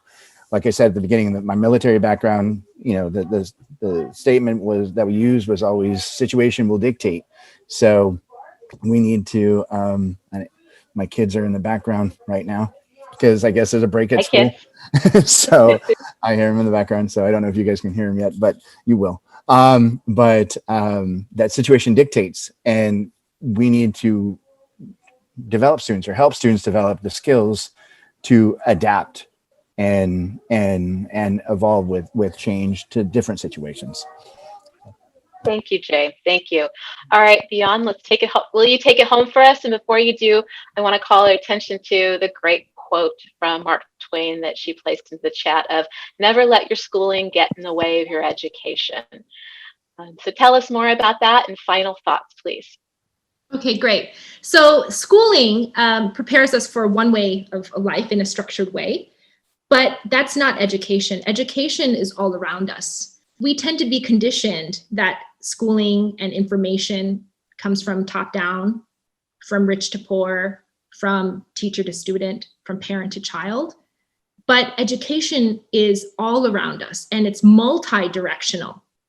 And if we can amplify our ability to be observant and learn from everybody, that expands your mind and that expands the opportunities in which you can create for yourself. Now, I'd like to leave with a quote from a teacher that I had. I grew up in Iowa, and when I was, after graduating from 6th grade, my parents sent me back to China to live with my grandparents to beef up on my Chinese. And I was struggling very hard until one day my language teacher came to me and she says, do you know what it means to be smart? And smart in Chinese, in the character, is made up of several sub-characters. And she said, the characters that make up smart in Chinese are two. And I can send you guys the graphic later. But I'll always remember, she said, smart is, when she wrote out the character, she said, with smart, you have to see with your eyes, you have to listen with your ears, you have to speak with your mouth, and you have to feel with your heart. And if you do that every day and every night, then you will be smart. And that is the true definition of smart. It's not grades. It's not how successful you are. It's not your, MBTI or whatever. It is how you observe and integrate yourself with your larger environment in a positive outcome. And so smart is being an action. It's not what you're born with. That's the fixed mindset, right? The growth mindset, as Carol Dweck talks about in her book, that is how we can get people to be exponential, is through that growth mindset. And that is an action. And that takes every day and every night to consistently hone your skill in being smart to what you are. There's a quote that is attributed to Einstein that says, if you judge a fish by its ability to climb a tree, it will always think it's dumb. And in the future, and why we talk about regenerative ecology, is Mother Nature doesn't waste. If you look at a rainforest, everything has its place, everything has a role to play, and it's circular economy at its rawest and most purest form. And that is how we have to, with that ethos, think about that regenerative circular future that we're building, how everybody has a place. The biggest tragedy we have right now is the waste of human potential. And so I'm so encouraged when I see these forums and educators and academics coming together to talk about how we can improve it. it's so inspiring to see that and have these discussions with everyone, because we all have a role to play in this larger system. And so with that, I leave you to help build the future, and hopefully we'll have the chance to work together and build the future together. Thank you. Brava, thank you so much. Jan, it's a pleasure to get to know you and hear your thoughts. Jay Seidel, thank you so much. And Tracy Tanner, you have shared not only your personal experiences, but your insights. And I think we ended on a beautiful note that the real innovation here and the opportunity is for human connection, and everything else here is how we get there too. So I wish you all success. Thank you for allowing me to be your moderator today. Yeah. Thank you. Thanks. Thank you so much, Cara. And Cara, on behalf of Dr. Greiner and EXP and Vitalink, thank you for bringing together this amazing panel, tying all of the threads together through your amazing questions, and really just sending us forward. This was not just a panel. I mean, this was consciousness raising. And I don't know about the rest of you 78 people who are on this call still, but I mean, I'm just scribbling notes for all of the things that I've learned in the past 30 minutes. Beyond Jay and Tracy, thank you for sharing your wisdom with us. Really, there are so many nuggets of information and insight that come from each of your perspectives: a futurist, a tech entrepreneur, and a top level educator who's touching all of the sectors. Each of you brought the challenges and the opportunities that are facing all of us as industry and educators in preparing this next generation to be the architects of their future and the architects of our future economy. So with that, I have been informed by the boss herself, Dr. Kathleen, that we are ready for a 10-minute bio break. And I'll be honest with you, I need one. It's also an opportunity for those who snuck out earlier to chat amongst yourselves and network. But please, please do not go away, because we have an amazing speaker that's coming up after the break, John Jackson.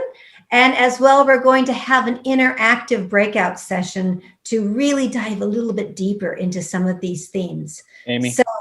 Amy, really quickly, just to make a quick announcement while we have everybody here. If you haven't yet changed your name to your official name and not my name, and your organization, please do so now, because for the breakout session activity, we have already pre-designated your roles for which breakout, and we need to identify you properly on the back end. So the instructions are in the chat if you need it, or please message me directly for those instructions. Thank you so much. Sorry, Amy, go ahead. Take us home. Thank you, the one, the only Gab Chibran. That's me. I am going to send us out with a quote that I stole from Cara's LinkedIn cover page. She says, "In the end, we only regret the chances that we didn't take." And today there were a lot of chances set forth, and you all took a chance in coming to be here with us today. And I certainly hope that you don't regret it. We'll see you in 9 minutes. Thank you.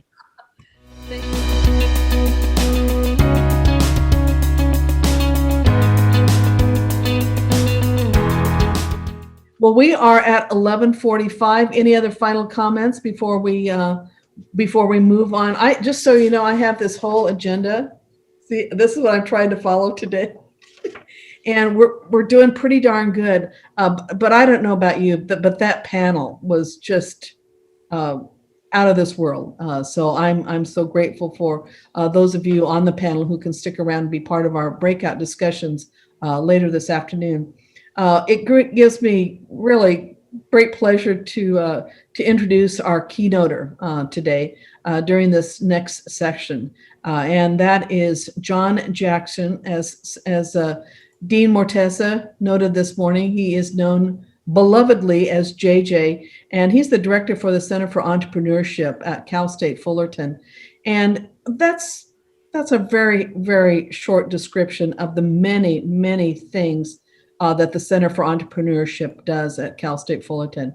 And I really like to think, JJ, of you and your center and the many colleagues and advisory board members and your connections to employers large and small here in Orange County. You really serve as a center of the hourglass or a hub or whatever works in that terminology that describes someone who connects people and really amplifies and leverages the gifts and the talents and the skills of those people. I know working with you most recently on our Veterans and Entrepreneurship Project is just, I'm not going to get emotional, but it really is quite moving to see the kinds of connections that are coming about, connecting veterans, entrepreneurships, and of course those skills of adaptability and community. So without further ado, it's really a personal and professional honor to turn the floor over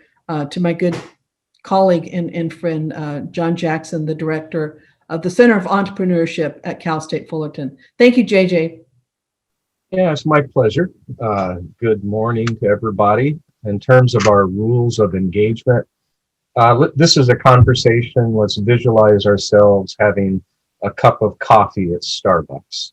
Yes, if you want to argue with me, interrupt me, I'm just fine with that.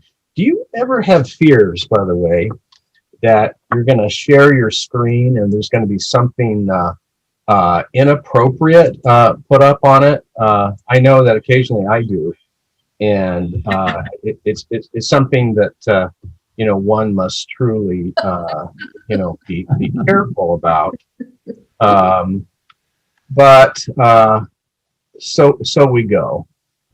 So while my colleague is holding my hand here, so I'm director of the Center for Entrepreneurship. I'm a professor of entrepreneurship, actually for about 18 years now. So sooner or later, I'm going to get it. And I run a couple of incubators, and I was just trying to get to slideshow.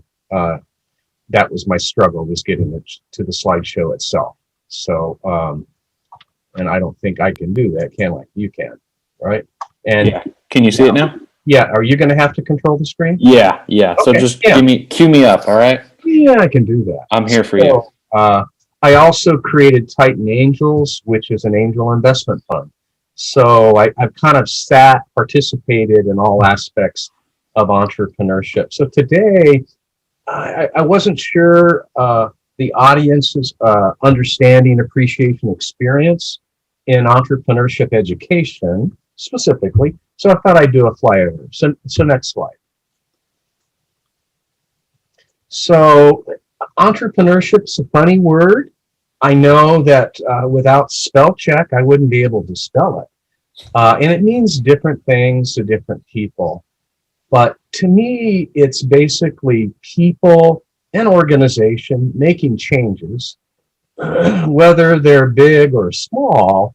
And the goal is to make the planet better, right? So there are many definitions if you do a search, but that's kind of my view of the world. Next slide.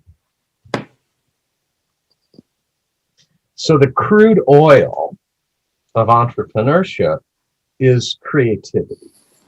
And so it's the notion that we look at a situation and we say, how maybe we could make it better, right? Maybe we could change things. And so at the basis of my entrepreneurship classes is the embrace of creative thought. And you know that means kind of letting go of a lot of the things that we've been taught. I want you to think of yourself as a kindergartner. What did the kindergartner teach you to do? stand in line, be quiet, stay in your chair, color within the lines, right? So that is where our education process gets off to the wrong start, in my opinion. It's all the structure, the barriers, and the suppression of creativity. Next slide. So I was editor of my school paper, and I saw journalism on the pedigree of some of you, and there was this formula called the 5 W's and an H: who, what, when, where, why, and how.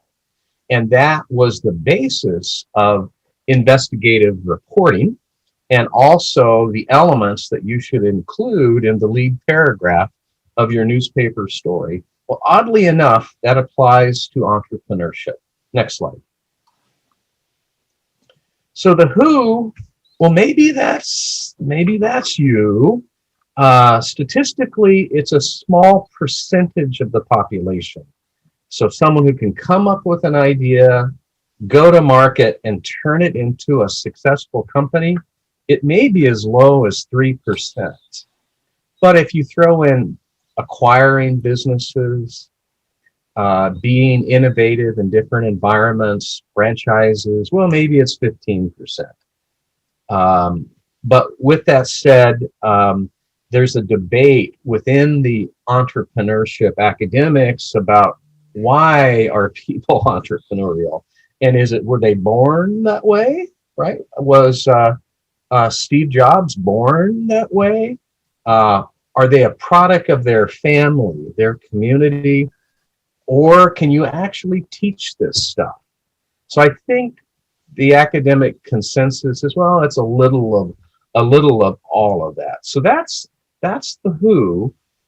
Let's go to the next slide, which is the what.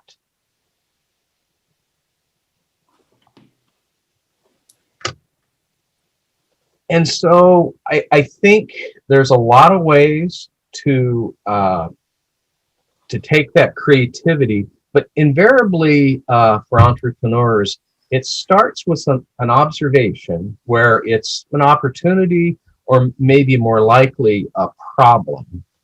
And for whatever reason, that opportunity or problem and the people that have it are overlooked and underserved.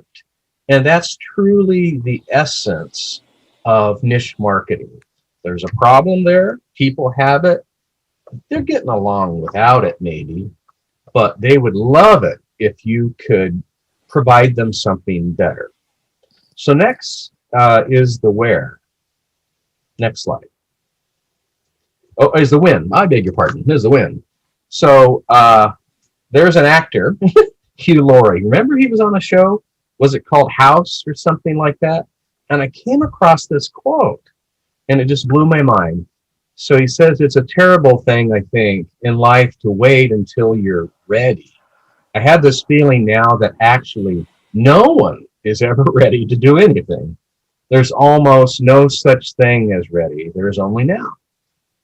And you may as well do it now. Generally speaking, now is as good a time as any. And ain't that the truth? So I have dealt with this issue. And when you come across a problem and you see an opportunity, I can almost guarantee you that there are 1,000 other people who are looking at it just like you are. So I wouldn't delay. I would proceed. I would investigate and solve that problem if you can. Next slide. You know, where? Well, I know in a COVID environment, where is everywhere. But you know, Orange County is a happening place. I serve on the Orange County CEO Leadership Alliance, which I had to read, it's such a big name. And my colleague there is a fellow named Carrie Ransom, and we've been looking at Orange County and the attributes that are here that help support entrepreneurship. And we have a preponderance of angel investors. Unbelievable number of angel investors in our community. We have arguably terrific academic institutions. We have incubators. We have a diverse workforce. We also have a quality of life. There's a study that recently showed all the entrepreneurial pockets across the U.S. Of course, Silicon Valley, Seattle, Austin, Route 128, etc. And the happiness quotient in Orange County is higher than any of them. So the people that actually live here in Orange County, we know it's a good thing. I got a stat for you. So Cal State Fullerton has 300,000 alums. Do you know that 75% of them live within 2 hours of Cal State Fullerton? It's very sticky here, and there are some reasons. So this is a wonderful environment to nurture entrepreneurship. One missing agreement, a factor would be venture capital. And so that would be the 7-figure money, the 8-figure money that would go into Series A, B, and C financing. You know what?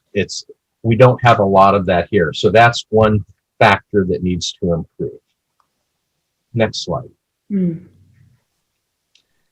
Now, why?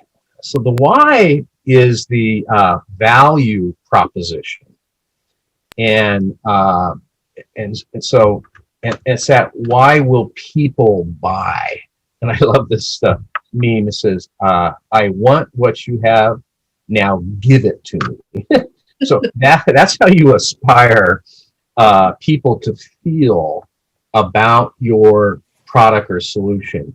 Because if somebody really loves what you do, they're going to give you money for it, and then they're going to tell others about it. So they're going to give you 5 stars on Amazon. They're going to refer you to other people. And so that's the why. Next slide, please. Now, how things are evolving in the entrepreneurship field. There was a landmark book written by Eric Ries from the Berkeley world called Lean Startup. He was actually a protege of Steve Blank, who was an entrepreneur in residence, and his protege Eric wrote the book and gets credit for everything. Steve Blank has books too. But Lean Startup challenges the way that you investigate a concept, an idea, and turn it into a business. I have another slide on it. Go ahead. So what Lean Startup theory is saying that, hey, startup, slow down a bit. Quit rushing to production and trying to sell stuff, but rather if you follow the basic process or methodology, you can reduce your risk, you can avoid wasting large amounts of money. And by the way, the goal is not to optimize the early startup for profit. Now that one kind of blows people away, but what you're really trying to do is to prove that the dog will actually eat the dog food. You can price the dog food later. You can sell the dog food later. But if the dog doesn't eat the dog food, you got yourselves a problem. Wouldn't you agree? Next slide, please. So the basic process of Lean Startup is you come up with this great idea, all right? And then you need to be introspective and say, well, what do I know about dog food, all right? And what don't I know? Now, this is the point where many entrepreneurs start skipping steps, and they presume that their understanding is accurate. Wrong. What they should do is talk with people. So this is where Lean Startup would advocate you leave the building. That's exactly how they describe it. and you conduct what I describe as a long interview, preferably face-to-face, could be done on Zoom. And this is where you talk with people that are in that pool who could be your customers, could be competitors too, could be vendors, and you have an exhaustive conversation about them. All right, critical right there. So it's about those people and how they're solving problems, how they feel about things. And what you're not doing is going to pitch your product, but rather you're trying to understand, who is this person who could be my customer? What are they really like? How do they view the problem? What solutions are they, substitutes are they purchasing today? And then how might you help them? And the how might you help them is the value proposition. All right. And now here's the critical part.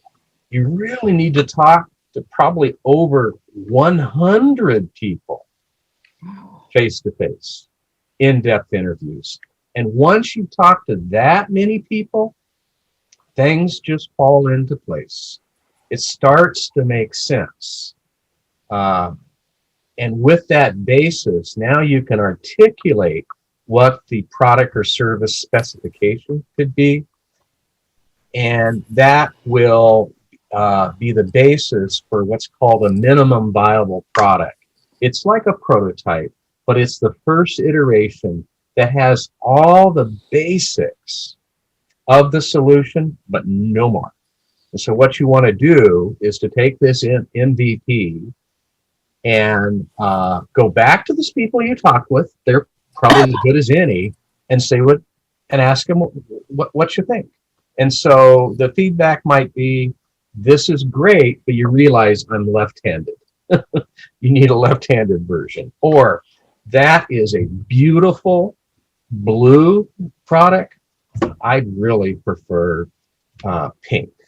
And so you iterate based on this customer feedback, and you actually avoid going to market with a fully designed product that doesn't fit.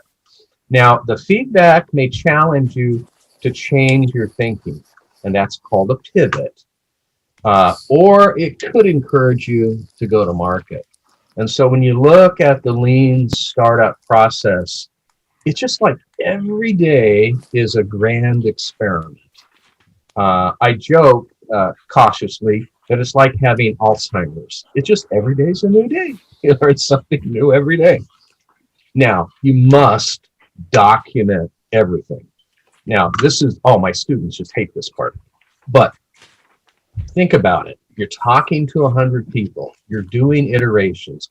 You're getting pummeled with feedback and information. And guess what? It doesn't always mean anything to you when you first hear it. And this is the beauty of experiential learning. The beauty of working through and talking to all these people is, wow, that person I talked with 3 months ago, now I understand what they were trying to tell me. And so documentation, validation of all your decisions, incredibly important. And so kind of in a nutshell, we have a whole class dedicated to Lean Startup. That's what Lean Startup is. Next slide, please. So this is also hard for people that are causal thinkers, that are linear thinkers, as they want to come up with a destination and decide what they got to do to get there. That's very logical.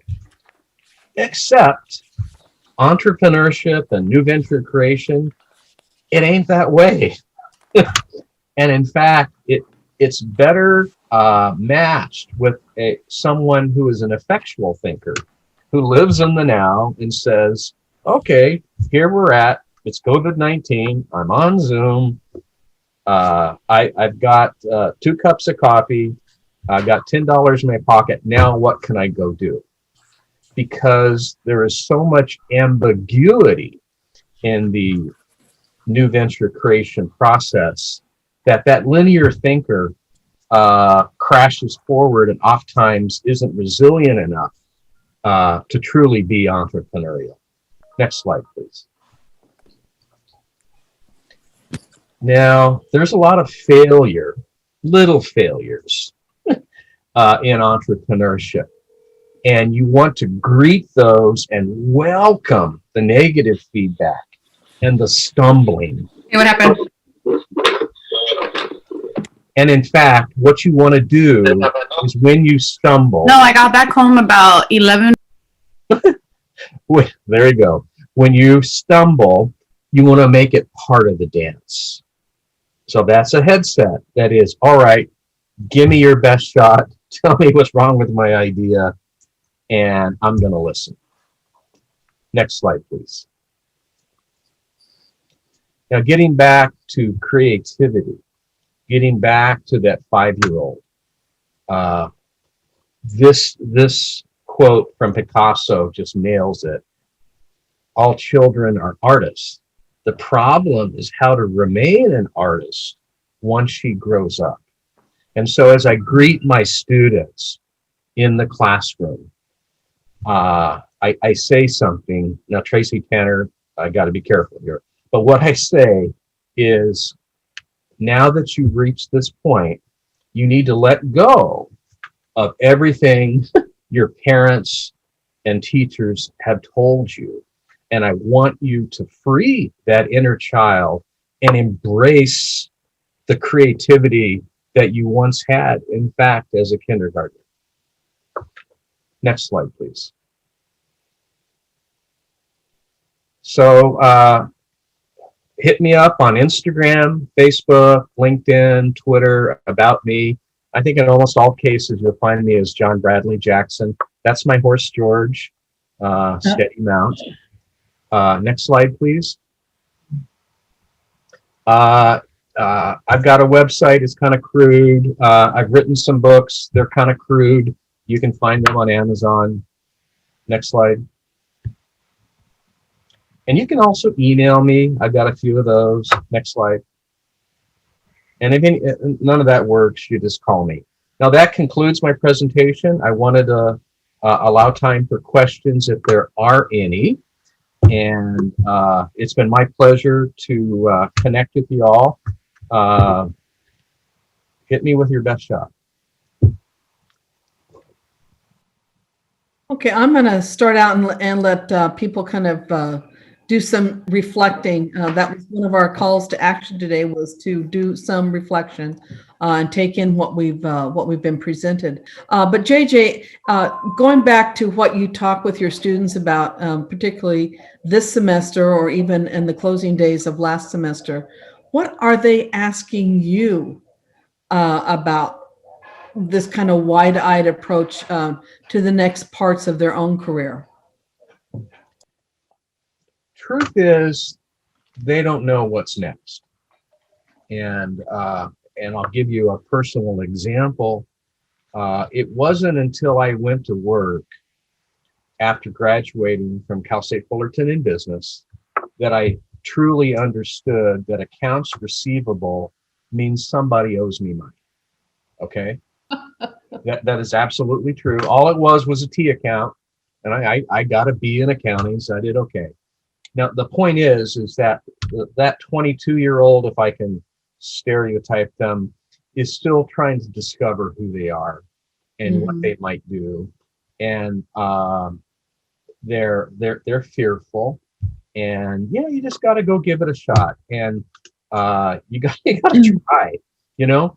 And if something doesn't work out, that's good information. Well, that's not for me, right?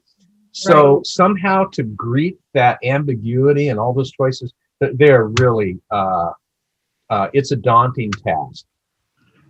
Now you overlay COVID on top of that, even more so. Mm-hmm. JJ, a question from the field from our colleague, John Russo. Do you find that students think entrepreneurs have to be business majors? Because I know one of our goals is to have the opportunity for the entrepreneurial mindset to be not only broad, that is across discipline, But some, like as an example, with some of our K through 12 partners who are in the advisory meeting today, ROP, K through 12, to really link with them and start infusing the entrepreneurial spirit throughout the curriculum, literally almost from pre-K to grave, if you will. But I think that's a great question from John. Do students think entrepreneurs have to be business majors?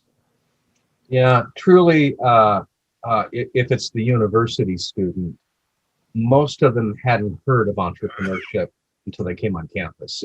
Right.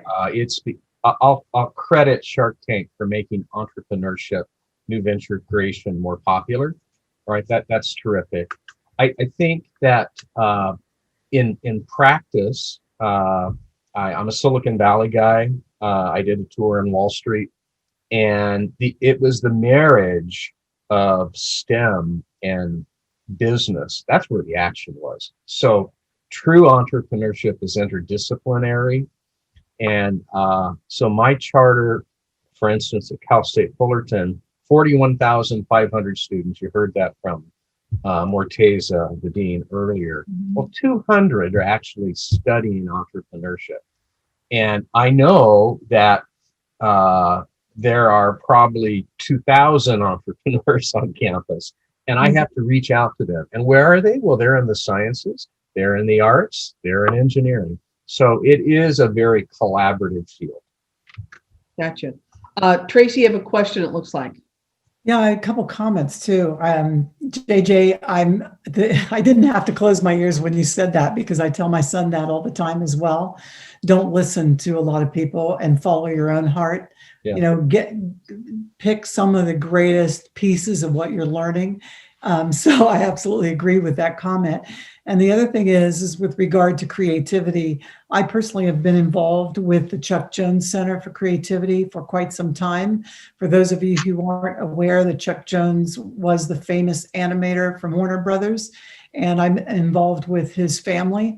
And I always thought of myself more creative, although I can't dance, I can't sing, I can't play a musical instrument. I'm not in the arts proper. However, I am creative, and I always use that creativity in my corporate career. However, I learned more about it than ever when I got involved with the Chuck Jones Center and worked with the family and was on the board, the executive committee, working with these great people in the animation industry and listening to all the anecdotal stories about Chuck Jones. Many of them knew very well, worked with them at Warner Brothers, and his daughter worked with him side by side at Warner Brothers. So given that, I mean, Chuck was asked at one point in his life to be a part of think tanks at JPL with all of the scientists and engineers and all the technical people, right? And they brought Chuck Jones, the great creative person, in there. And it was just, I guess, just a phenomenal session. And everyone learned the importance of how creativity is much more valued. And historically, from my perspective, I've seen a lot of parents, educators, really suppress their children and telling them to go into a technical career, and which is highly valued and respected. So I'm not saying anything against technical careers, such as an architect, a doctor, an engineer, and so forth. But the non-technical skills have been devalued, and more, I'd say, over the last 6 to 8 months, just seeing panel discussions and corporate panel discussions with C-suite folks and speaking with educators in universities, I'm seeing an uptick in understanding the value in these types of non-technical skills, such as creativity. Mm-hmm. And you said do your due diligence. In the month of April alone, as an entrepreneur myself right now, I spoke with 50 educators all around the world, and who are teaching entrepreneurship in one form or fashion. Mm-hmm. Yeah, so I would react and say that when Morteza earlier was referring to me as an outlier, I took that as a compliment. It is a compliment. Because that's where And creativity especially is. from him. So in the mainstream, the point is creativity is squelched. But if you're going to reinvent things, you're going to challenge things, you're going to break things, you go to the outside of the bell-shaped curve, and that's the domain of the really successful entrepreneurs. It's kind of hell with the rules. I'm going to go try this. Right. Well, it's really interesting you say that, because I was on a call last week, and a lady who was leading it is actually a personal coach and recruiter. And they asked me to come on because I sometimes help try to guide people and give them referrals. And so anyway, one of the ladies who attended said in her presentation to discuss who she is, what she's about, she said, "I'm a Jane of all trades." The recruiter specifically said to her, "That's not a good way to present yourself."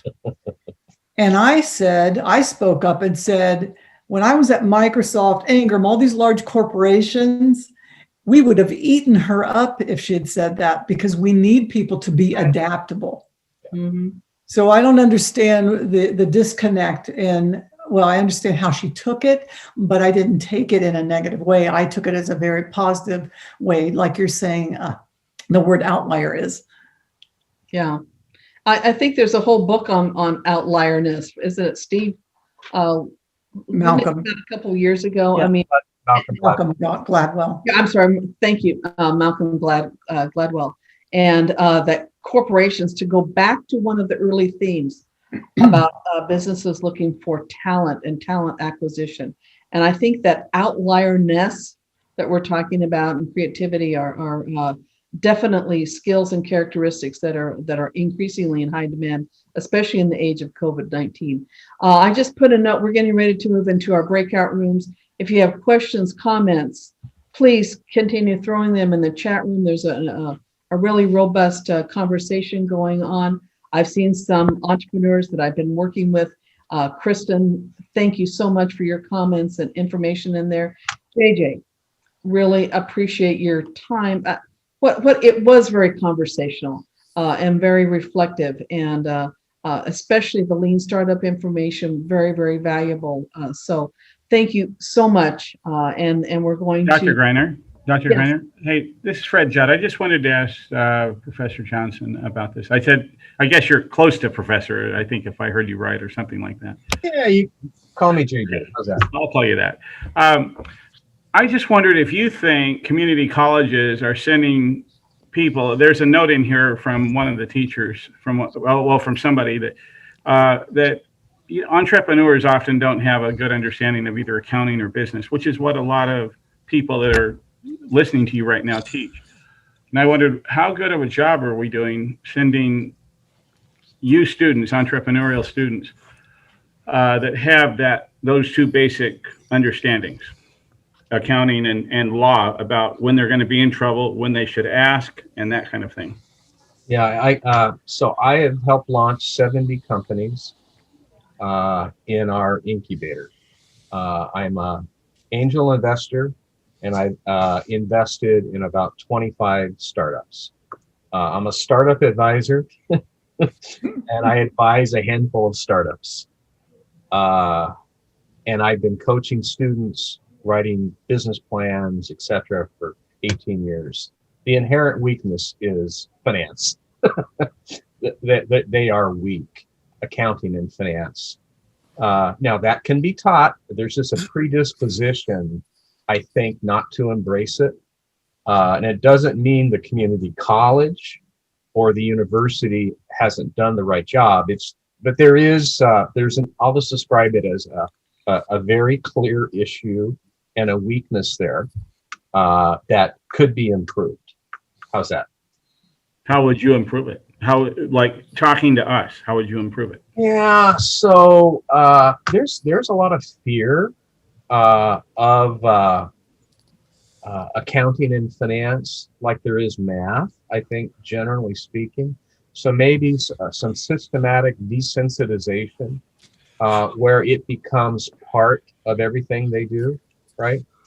That would be my top of mind suggestion at this time. Okay. Start early. Yeah, right. Start early. And I think that's a great point, especially some of those accounting skills in the high school and as students come into our community colleges as well. But Fred, on a final note, and then we are going to move to our breakout sessions. We offer specifically in reference to that. And by we, I'm talking about here in Orange County, through our colleges this summer, we offered an Excel preparation. I'll call it boot camp, but it was really a deep dive into how to focus on Excel skills. And we offered it to accounting students who were moving from the community colleges and transferring to Cal State, fill in the blank, Cal State Fullerton, Cal State LA, Cal State Dominguez Hills. But we really started with the focus, and most of our students were here in Orange County. But I did open it up both to LA and Orange County. We had 195 students, as well as about 50 faculty who jumped into those. We offered two-day trainings. We're going to be standing that up again in December. I'll keep all of you up to date and informed on that. But it's for those students who need kind of like a booster shot. They've taken Excel, maybe as a class, or an 10-week class, or have had it in their accounting sections. But that deep dive proved to be, and this was students reflecting back to us, it proved to be really helpful for them to kind of have, oh, that's right, I need to remember this as I'm transferring into accounting at Cal State Fullerton. So. One last comment, if I may, and that would be maybe an ask to you, Kathleen.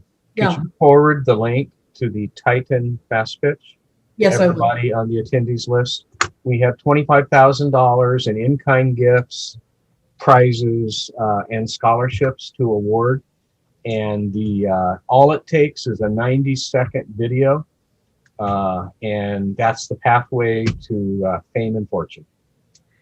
Absolutely. I will be happy to do that, and I know right where to find it. Right now, however, I'm going to thank you again, JJ. So you did a super job, and really so grateful to have you here today, and the thought-provoking comments that we've had as a result. So, okay, breakout rooms. The purpose of this and we're going to be breaking out into 3 different sections. I think as you registered, you indicated which of those 3 sections you would be choosing to go into. And Gob, who is our mastermind there behind the green curtain, is going to help us facilitate that. But the purpose of this next section is for us to have a conversation between quote unquote industry, business, employers, and education. What can we learn? What can we all do better? What are things that we're hearing on the, in the front lines, whether that's in the classroom from our students, as well as employees or stakeholders, people who are, being laid off and coming back into the workforce in the last 6 or 7 months. So there'll be a moderator, a faculty moderator in each of the breakout rooms. But the purpose of this is to have that conversation for us to learn from each other to improve what we can provide to our students every single day. So it's kind of like one of those learn today, apply tomorrow types of moments. So Gob, can I turn it over to you to do the breakouts? And then we will reconvene at the top of the hour, about 1 o'clock or shortly thereafter, for our closing reflection piece, which will be amazing as well. So please do stick around through the breakout session, participate, provide your input, and then we'll rejoin at 1 o'clock for some incredible closing comments from Linda DiMario. Thank you. Okay, Gob.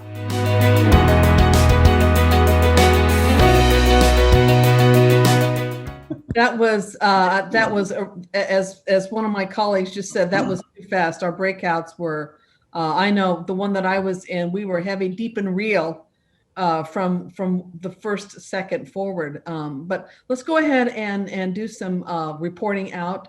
Arabian, do you want to start us off with your report out, and then we're going to try to just do a soft dive or a soft landing by the top of the hour.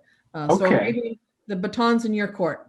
All right. Well, the accounting group, we met briefly as you all did, and we were able to just get across two main ideas here that data analytics is pretty important in today's world for the entrepreneur, and our students should, at the very minimum, know what it looks like and know it exists, even if they want to go to the point of hiring somebody to actually do the data analysis for them using the fancy programs. And certainly, as usual, the skill set of knowing Excel is very important, and we should keep that going, perhaps even integrate it into all of our accounting and business classes, as well as it was shared that that when the state went on lockdown and the EIDL and PPP grants were all rolled out, most small businesses had no idea how to touch their payroll in order to communicate that information effectively, to take advantage of all the loans and things that were available. Mm-hmm. So we need to make sure that we're hitting those areas. And that's our summary. Anything else from the accounting crowd? That was great. Thank you, Arabian. But like for my group too, it went by really, really fast. So I can see Professor Mather there in my screen. Rupi, it's wonderful to see you. It's wonderful to see you as well. This has been such a wonderful morning. So thank you to all of you. I have two spokesperson from my marketing and communications group, and they are Danielle and Dennis from OCC. Thank you, Rupa. Hi, this is Danielle from Orange Coast College Business Department. And we had a few questions that we summarized. The first one was around like building a steady client base for using marketing to maintain the brand loyalty during COVID-19.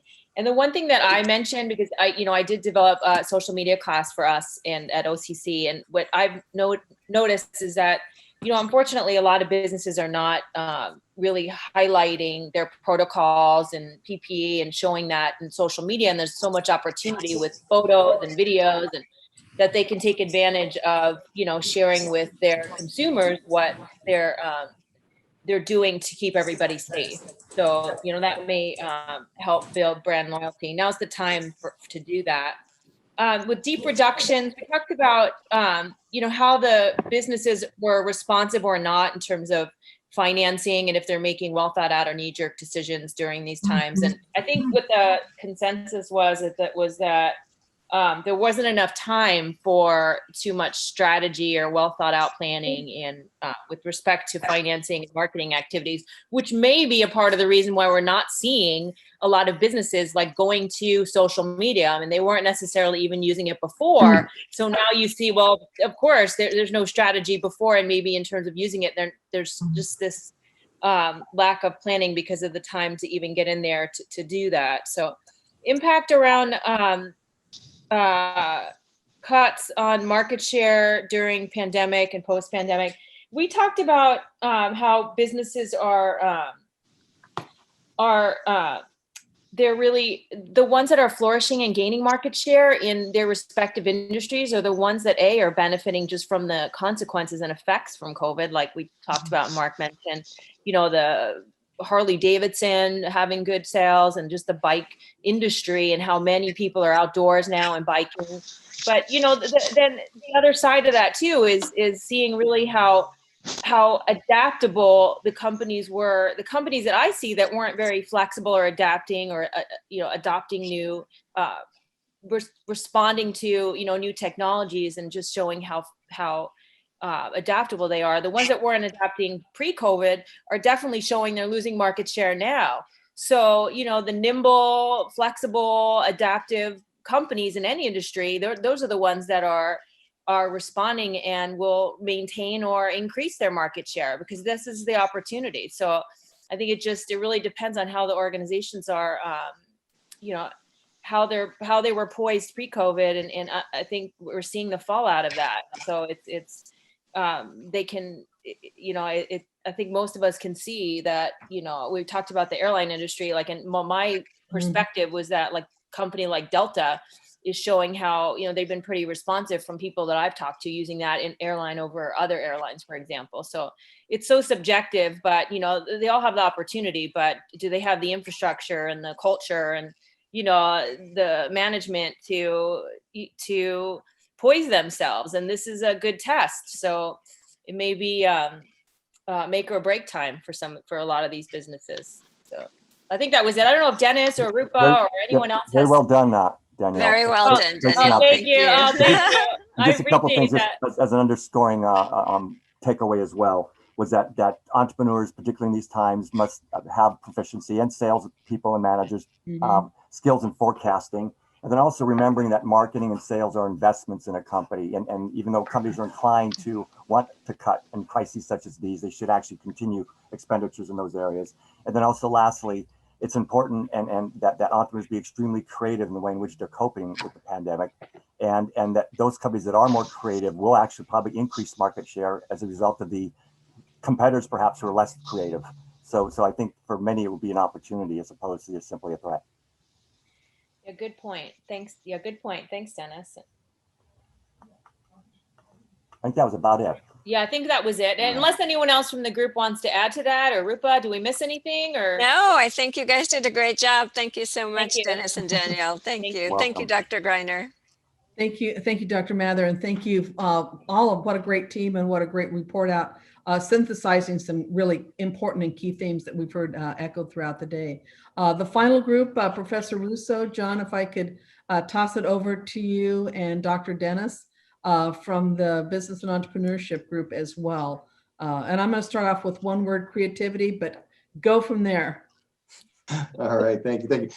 In the short amount of time we had, kind of got through one question, had a great mix of not only K-12s, but industry and a few of our community college partners there. And the question that I had posed initially was, as we think about this entrepreneurial mindset, how do we let more people know about the importance of this? Because what we're hearing from industry partners is we're looking for entrepreneurial minded people. And we quickly touched on intrapreneurship, right? Those people that they don't want to start their own business. Maybe they don't know the accounting and all of that, right? But they're very creative. They're very innovative. They love taking chances. And so we're seeing employers wanting to hire more of those individuals. And so as we talked a little bit about kind of the teaching in the K-12s, and one of our folks had brought up about Biana and how she had talked about why we are learning. And I think if we can do a better job of the why you're learning this, again, so many are focused on the grades and digging deeper into the content and maybe how that's helpful and beneficial. So really knowing the why.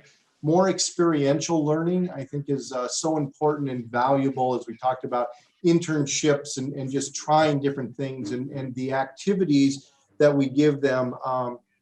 And one that talked about, from day one, making presentations. So those communication skills, right? Getting them up, trying those things, getting out of your comfort zone, practicing more and more about communications. And again, that kind of leads to the creativity and doing things differently than what we're normally used to.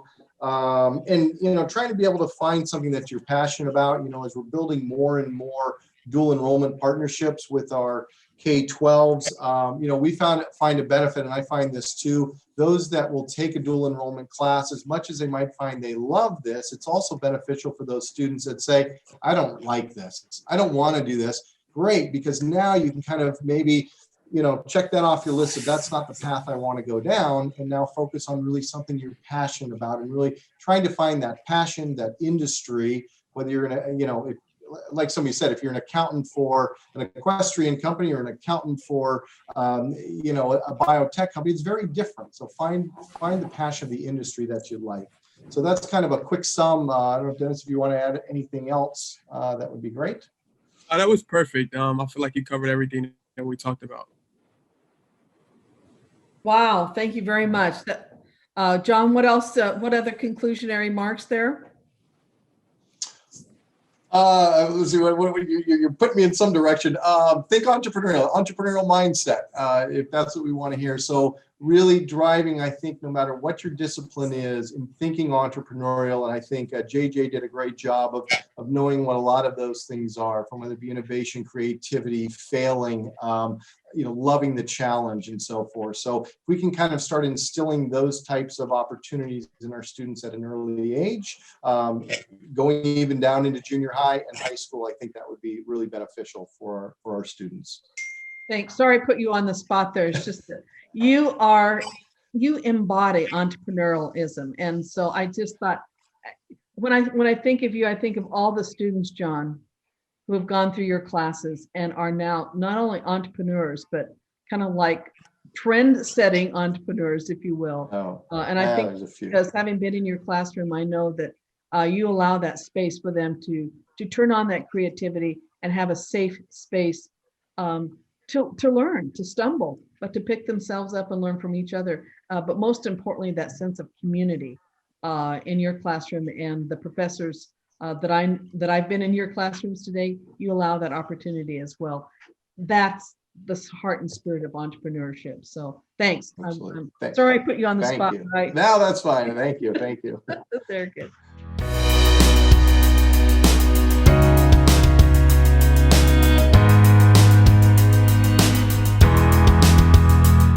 Well, what a day it's been, and I can't say how much it has meant to all of us to have this opportunity for both reflection, for active listening and learning, but most importantly with being with each other.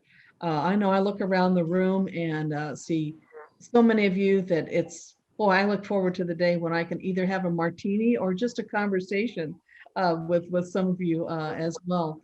Thanks for all of the work that you do. And we're going to kind of spend this last bit of time hearing from the great colleague and a great leader here in Orange County. And Linda DiMario. And Linda, I do have to say some critical words about the leadership that you provide in the economic ecosystem here in Orange County. I recall last year when you were presenting at a very, I'm going to say a global level panel at the UC Irvine in their center there.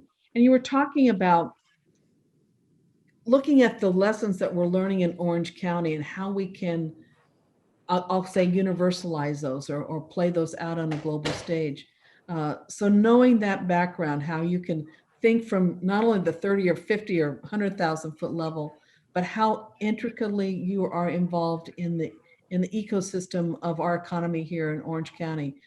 It's amazing. So thank you for bringing that breadth as well as that depth to reflect on our conversation of bringing education and employers here today. Thank you for being here, and I'm going to turn the floor over to you. Thank you, Kathleen. This has been such a learning experience for me. And I seriously, I mean this so seriously. Thank you to everyone in this room. And thank you to the speakers, because as you were speaking, one of two things was happening. Either the things I had put down in my original presentation were being affirmed and I'm going, yeah, or they were being challenged and I wanted to expand on them. So I thank you. You were just all an inspiration. And now I'm going to go ahead and I'm going to share my screen here and bring this up.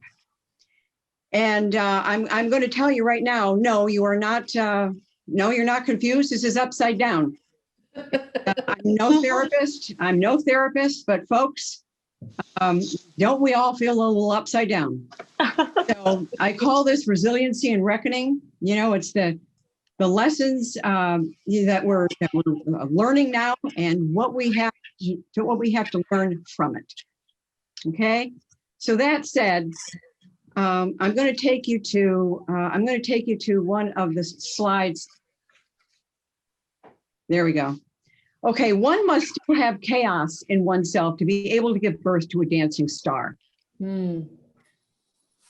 Yeah, I don't know about you, but I've never been a fan of Nietzsche. I'm really, really tired of dancing stars. And I kid you not. I mean, chaos is a necessary component in life, It is necessary to change. It is very often at the root cause of so many grand things that happen. It's also at the root cause of so many challenging things that happen. So I just wanted to share with you, I'm done with the dancing stars. It's time to move on. All right, now this next section is not intended to depress. This next section is intended to remind you this is how complex, this is how multidimensional what we're facing is now. This is not just about a pandemic. And you'll see when we string these things together, I am challenging you and counting on some of the best and brightest people in this room to understand the implications here. Over 212,000 Americans dead, over 500,000 hospitalized, over 7 million cases in the US. All right. So we have a coronavirus worldwide pandemic. We did not have a national response strategy, contradictory and confusing, CDC messaging guidelines. We have a healthcare infrastructure and personnel that are complete stress, if not distress. We don't have the therapeutics yet or the vaccines to render it less harmful. We had clearly a lack of public discipline or will to follow, basic health protocols. And the health protocols that were put out there were hijacked. All right, we had a calculated 2-week business shutdown, but it was inconsistently managed. And I want to get this down here. It was inconsistently managed, and there was agitation to reopen almost immediately. Then what we end up with is a 50-state solution. So guy packs up a truck in Kansas, drives to Oregon, gets out, eats at a local dining. Then he gets back in his truck and drives down to Southern California. You get my drift. 50-state solution was not working very well. It still isn't. And then we also had 20 million people thrown out of work. The workplace was completely upended, telework initiated, a rolling business and sector reentry and recovery that was very confusing and still is. Unfortunately, up to 50% of some sectors, particularly restaurants, will never reopen. And some sectors have been eviscerated. Major employers like Disneyland, which you heard about today, and of course, our hotels. The unemployment is about 8% nationwide. And as you saw this morning in the report, close to 10% in Orange County. That's largely attributed, of course, to the hospitality industry, which is one of our pillars. But the unemployment hits people of color disproportionately. Again, over 10 million out of work, jobs may not return. So the person that was thrown out of their restaurant job, what is he or she going to do now? Food insecurity is on the rise, rent and mortgages in jeopardy, stressed parents juggling work and school.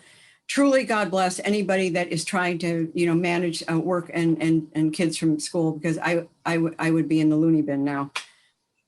Increasing mental health issues, nonprofit offering assistance are stretched. We had insufficient federal financial support for public and private sector to adapt, and that means that a great much of the EIDL and PPP went to companies, did not go to the small businesses that needed it to survive. We have a lack of a coherent practical economic response and recovery. And what I mentioned was the businesses were unprepared for disruption. Most businesses, and this is Orange County, for goodness sake, a robust, very rich economy. The businesses that we helped with, literally thousands of them, lack of reserves, lack of a banking relationship, no line of credit, basic preparedness protocols not in place, could not access basic records, balance sheets, payroll, business plans, or marketing plans. It was really sad. Economic and infrastructure vulnerabilities were revealed. The impacts on our healthcare, first responders, the K through 12 and the college and university disruptions, transportation infrastructures and systems, the housing affordability, the income inequality has widened. We discovered face to face, as if this is the first time we've ever heard it, that yes, we have a lack of broadband and access to home internet for everyone. How we live, work, and play and interact with one another has changed dramatically. And then to add insult to injury, hurricanes and wildfires, a serious civil rights issue with the Black Lives Matter, political divisions heightened, protests, and in some cases riots, a most contentious and volatile political environment, and an election year. And then to hark back to the to the January and July work the Chamber did on where our industries are in terms of disruption and vulnerability to robotics, AI, VR, and AR, let me tell you, COVID-10 accelerated it all. Heard this morning, and you're going to hear it from me again. Real estate, financial, legal, manufacturing, retail, banking, accounting, auditing, information processing, data analysis. Many of these jobs will not return or will in fact be automated in some way, shape, or form. All right, so I know you're exhausted, I'm exhausted, I kid you not. When you talk to your therapist will say, write this down, and then you'll understand why you feel the way you do. You're perfectly validated for it. So let's look at the tailwinds though, because that's what, we're the best and the brightest here, right? What do we have to work with? Let us remember that no matter what happens, California is the 5th largest economy in the world. Yes, 5th largest economy in the world, which is extraordinary. And it means that we're going to be able to withstand, perhaps a lot better than most states in this union, all of this onslaught. Now, let's drill down a little bit. Southern California, where we hang out, if this were a country, we would be the 13th largest economy in the world. So again, suggest strongly that we're going to be able to withstand all of these stresses. Now, one of the things I heard earlier, and I'm reconfirming it, is Seattle, New York, and Southern California are the top 3 areas for Bay Area tech companies to expand. I mentioned that because, again, when we look at other entrepreneurial hotspots across the country, look at where Southern California is still the top 3. And then, as we all hope and know, number 2 in STEM degree population. Only 2 states combined beat us out. That's how deep our population is. Orange County's GDP, $298 billion, is larger than that of 28 states. Yes, 28 states. So even though we're going through tough times, it's like, don't mess with us. And the reason that we are more resilient than most is because of the industry clusters that we gave birth to here and that we nurture here. High tech, healthcare, life sciences, international trade, professional services, and of course, the green economy and action sports. Now, the tourism has taken a really tough hit. It's going to be a while to come back, but fortunately we have other pillars which are very strong. And when you heard from John, I think it was John that mentioned about the Fullerton graduates, our cross-section of schools in the area say that over 80% of graduating seniors stay in the Southern California area. That's an extraordinary testament to their to how they feel about this area and about our economy. So again, just running through our economy is strong and resilient. We have dominant 21st century industry sectors. We are home to global brands. We have a very high quality of life, enviable quality of life, education, jobs, and climate, a very robust innovation ecosystem. Innovation centers and hubs like UCI Beal Applied Innovation, Octane, EvoNexus, and so many others. World-class healthcare organizations and ecosystem, UCI, Memorial Hope, Kaiser, City of Hope. The City of Hope situation intrigues me because they started out, they were going to build, a $1 million complex here, and now it's going to be a $2 million complex or $2 billion complex. A responsive nonprofit and charitable organization community. We have abundant capital and we have abundant talent. We have an extraordinary education infrastructure, a forward-looking K through 12, very proactive, responsive community college system, over 12 four-year colleges with a presence in OC, technical schools and online options, and of course, our very own UCI. So taking a deep breath, we say to ourselves, okay, what have we learned? What stays the same? What must change? What must be done differently or better? Well, I ask myself those questions. And when I say, what have we learned? We learned, from my perspective, with few exceptions, people of all ages, ethnicities, and races are very vulnerable and ill-prepared for disruption. And that means man-made as well as natural catastrophic events, whether it's in our home, having an earthquake grab bag, or whether it's in the workplace, being prepared that we have to close our shop, send our people home to work from home. Do they have the network connections that they need to get it done? Mhm. From the simple to the complex, we discovered that we don't handle change very well generally, but we were particularly vulnerable to the disruptions that we're experiencing now. And it attributes, in my opinion, to the psychological effects that we're experiencing now as well. We also learned that with few exceptions, small, medium, and even some large businesses are very vulnerable to any form of disruption. As I mentioned before, whether it's not being able to locate a payroll or not keeping good books, not having a plan of action for some emergency preparedness. But we experienced some very interesting ripple effects across the country. You read the stories every day about companies that were able to pivot quickly and others that were just caught dead in their tracks. Some of these stories are valuable in that they may very well be, as other speakers have suggested, what tomorrow looks like. And so we have to learn from those models that have been born of this combination of incidents and events. We also learn that with few exceptions, educational institutions and government institutions are very vulnerable.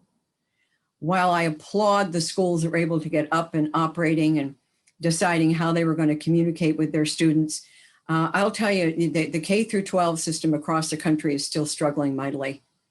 And, I hear it anecdotally from my neighbors, but I also have been listening, studying, and reading about it as well. We're simply not prepared to manage, either an at-home learning system well, or a hybrid.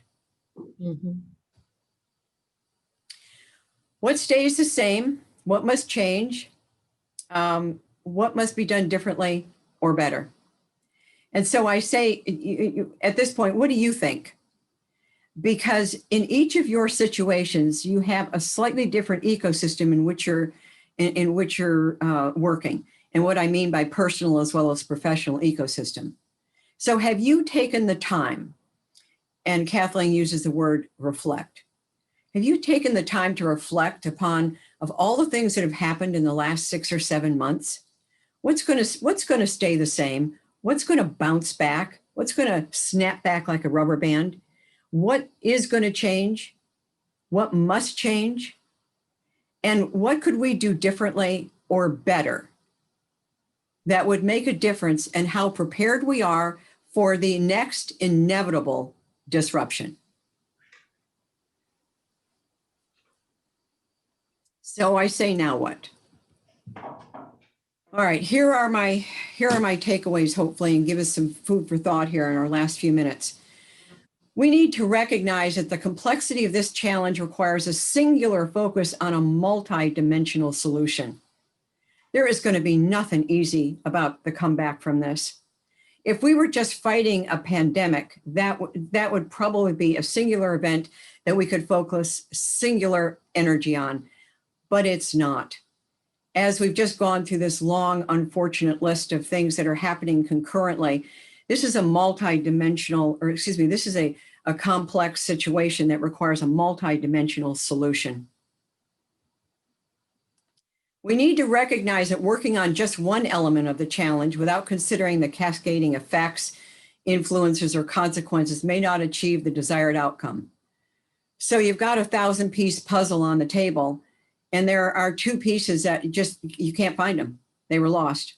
The dog ate them, okay? The point is that will never be a complete picture again. We all know the implications of the choices that we make, but now we're talking a scale of which calls all of us to the task of seeing and understanding everything we do and why. Everyone in this room today, in your network and in your sphere of influence, must adapt. Mm-hmm. Charles Darwin said it best. And if we're to influence positive, sustainable change that makes a difference, we have to adapt. We have to adapt now, small, medium, and large ways. We have to recognize that where once the tendency to think, operate, and act in silos was just counterproductive, now it may be suicidal. If something is going on in one silo without understanding of the consequences or implications for the other silos, you have a pandemic. That's the very definition of it. In other words, we can't do it anymore. We have to understand our interconnectedness. We have to understand and appreciate and value our interdependentness. Every pathway available to help people gain an education, prepare for jobs or careers, or pivot to new jobs and careers must be a priority. You are that blue knot in the middle. You are literally at the core. And I would be saying this no matter whether I was speaking to a group of people involved in education or not. Kathleen knows I am a product of education. I'm a product of people who cared and who saw in me things that perhaps I didn't see myself. But every pathway available has to be a priority right now. Whether that's a four-year college, whether that's credentialing, whether that's technical skills, whether that's developing emotional intelligence, or whether that is a good two-year degree. We have to recognize, and this is special for you, community colleges are essential, not just optional, but essential to the recovery, stability, and growth of our people and economy. You are a bedrock, you are a foundation. And I know that there are people and situations that are reminding you otherwise, whether it's how poorly you're all being paid, or whether it's the machinations of politics that you have to push through. But the fact of the matter is every day, please remember, we are counting on you. We are absolutely counting on you to help people make the choices they need to survive this and thrive in the future. You have the opportunity to help people manage the fears that prevent them from seeking the education they need to move forward. Tracy mentioned this, and it got me thinking about, I did a lot of consulting. I had a consulting practice before I went to work for the chamber. I did a lot of work in coal mining country, as well as in small communities throughout the Midwest that were, quite frankly, dying. And I would meet with young people, 20s and 30s, even early 40s, and say to them, there is no future for you in the coal mine. Here's what we can do. Here are your opportunities. Let us work with you to help you pivot so you can support your family. And they would look at me and say, my grandfather was a coal miner. My father was a coal miner. I'm a coal miner. What was at stake there was fear, good old-fashioned fear. They were afraid they would not be able to feed themselves or take care of their family. And so we have an opportunity to recognize that at the core of people's unwillingness, perhaps, to change is not just habit, but it's fear that they might not be able to make it happen. So I say, take a deep breath. I say, vote. And I say, thank you. I'm indebted to all of you for the continuing work that you do to make this a better place. And I'm grateful for your inspiration every day. And I'm happy to take any questions. I think we have a few minutes. We do. So please ask away and just chime up, turn your mute off, and join in the conversation. Oh, I stunned everybody, or they? Well, I know one thing that really struck me was the last few minutes where you really commented on how essential the community colleges are. And I think they're also a metaphor, probably being best positioned to, again, serve as the hub or as a pivot point, the middle of an hourglass, whatever metaphor might come to mind. But of our educational sectors, having the opportunity, doesn't mean we always do it, but having the opportunity to be a more responsive and adaptable. And that point too from Charles Darwin, adapt or die, truly essential, an essential here in the 21st century. So next person, chime in. I agree with that, Kathleen, with regard to the community colleges. I think it's a wonderful opportunity for young minds just to explore, as being said earlier, themselves, the self, because it gives them that time to just get into that community college setting, adapt. And then by that time, they've probably settled in a little bit more. One thing I would like to see more of is, and maybe there is this going on already, but the collaboration between high schools to colleges, the community colleges and universities, even more so that it's more of a seamless transition, especially in programs like entrepreneurship, introducing entrepreneurship early on. I think we were about to talk about that a little bit earlier in the conversations today. And it's being introduced earlier on.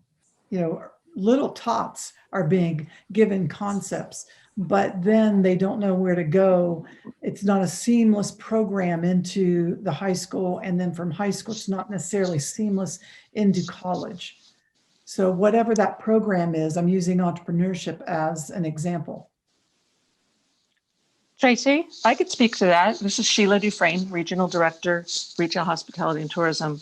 And actually, Dr. Brian Dozier is on the call too, so I think he can speak to that. But Good. What we have is we have a very exceptional network in Orange County with strong relationships with our K-12s. We're constantly at the same meetings. We're talking about these things. They have dual enrollment. There's pathway. There's a brand new position, as a matter of fact. Each of the districts have a K-12 pathway coordinator at the high school district that is tasked with building those relationships to the community colleges, and it's funded by strong workforce money. So we're in a wonderful county for this because it's containable. Our geographic spread isn't too broad. So I hope that you're heartened to hear that there's institutions and relationships in place for building those relationships and making them stronger. Okay. And are the programs the same as well? Like when the child is going well, through that what happens with that is that's district specific to the colleges and it's district specific to the high schools. I can speak for the retail hospitality tourism piece. We're really proud to have a transfer model curriculum from the community colleges statewide to the CSU partners. So, I mean, our next step is to do that and bring in the California Department of Education and make that more seamless statewide. But, the problem and the challenge with that is the local governance is who makes those decisions. So, there are some hurdles, but, I would say that I'm more hopeful now than I've ever been. And I've worked in this sector for 15 years. Excellent. Okay. I think just on a final note with regard to that, we've used the word pathway today quite a bit, but there is an actual initiative statewide in our educational sectors. And by that, I mean K-12, community college, and the university system, so that students can identify earlier on maybe areas that they're interested in, or conversely, what they're not interested in. And sometimes we know that it's just as valuable to say, oh gosh, I'm not interested in health. I thought I was, but now that I know what's involved in that, because I have had exposure and more understanding in a pathway, I'm now going to, maybe switch over to engineering and so forth. So we're really linking up a pathway from the K through 12 system, linking that to the community colleges. And we had to actually even create a language to be able to talk about that.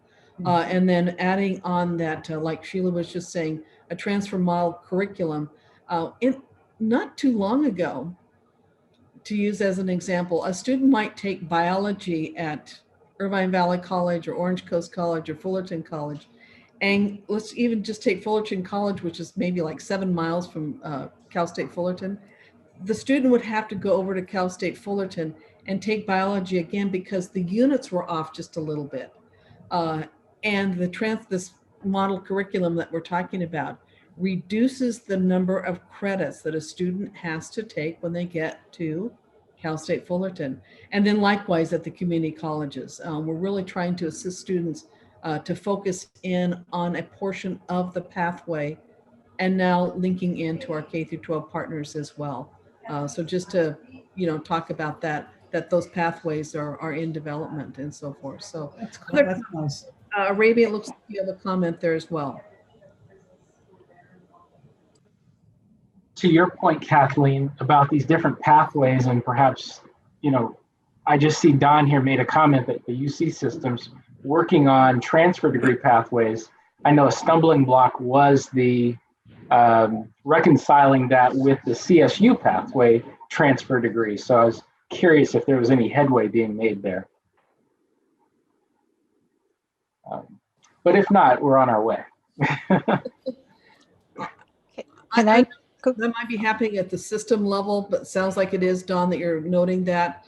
And so much the better, because our students, as we know, they go from high school to wherever, they go from community colleges to wherever. So why we make our students be the ones wandering around the academic landscape, it really does not help. Let me put it that way. So other comments?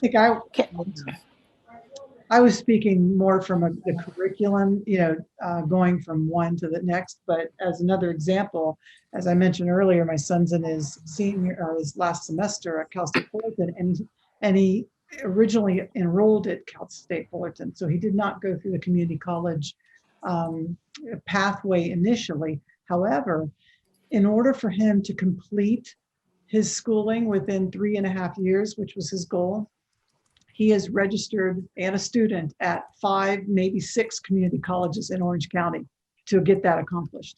And he's taking courses at every one of these colleges, community colleges. So that's, that shouldn't really have to be, right? I mean, he's been really agile and no problem with him, but I'm looking at a parent going, gosh, that's sort of convoluted to have to do that, which is another type of issue with regard to pathways, I would imagine. Mm-hmm. Well, as we wrap up here today, yes, Linda, I want to give you some last words here to conclude the day.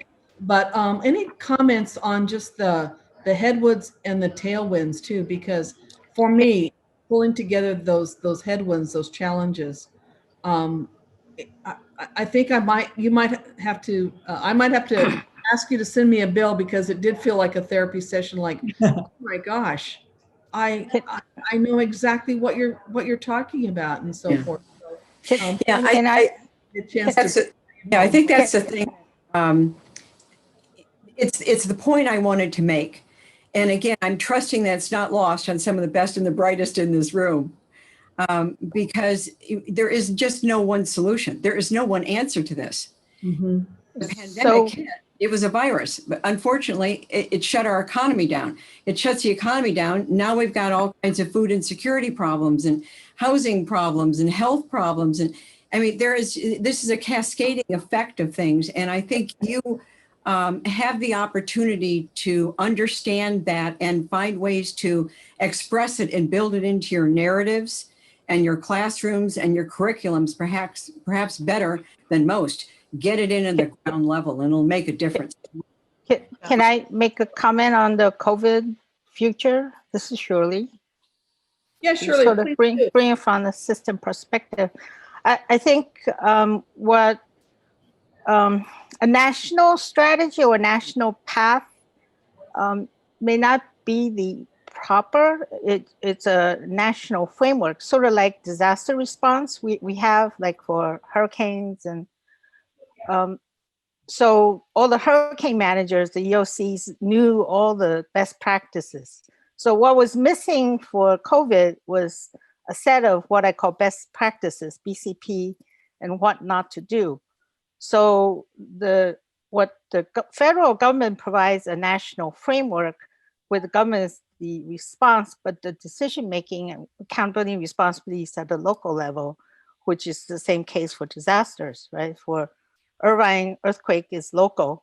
For hurricane, it's all the Florida, the hurricane states. So all the EOC managers knew what to do.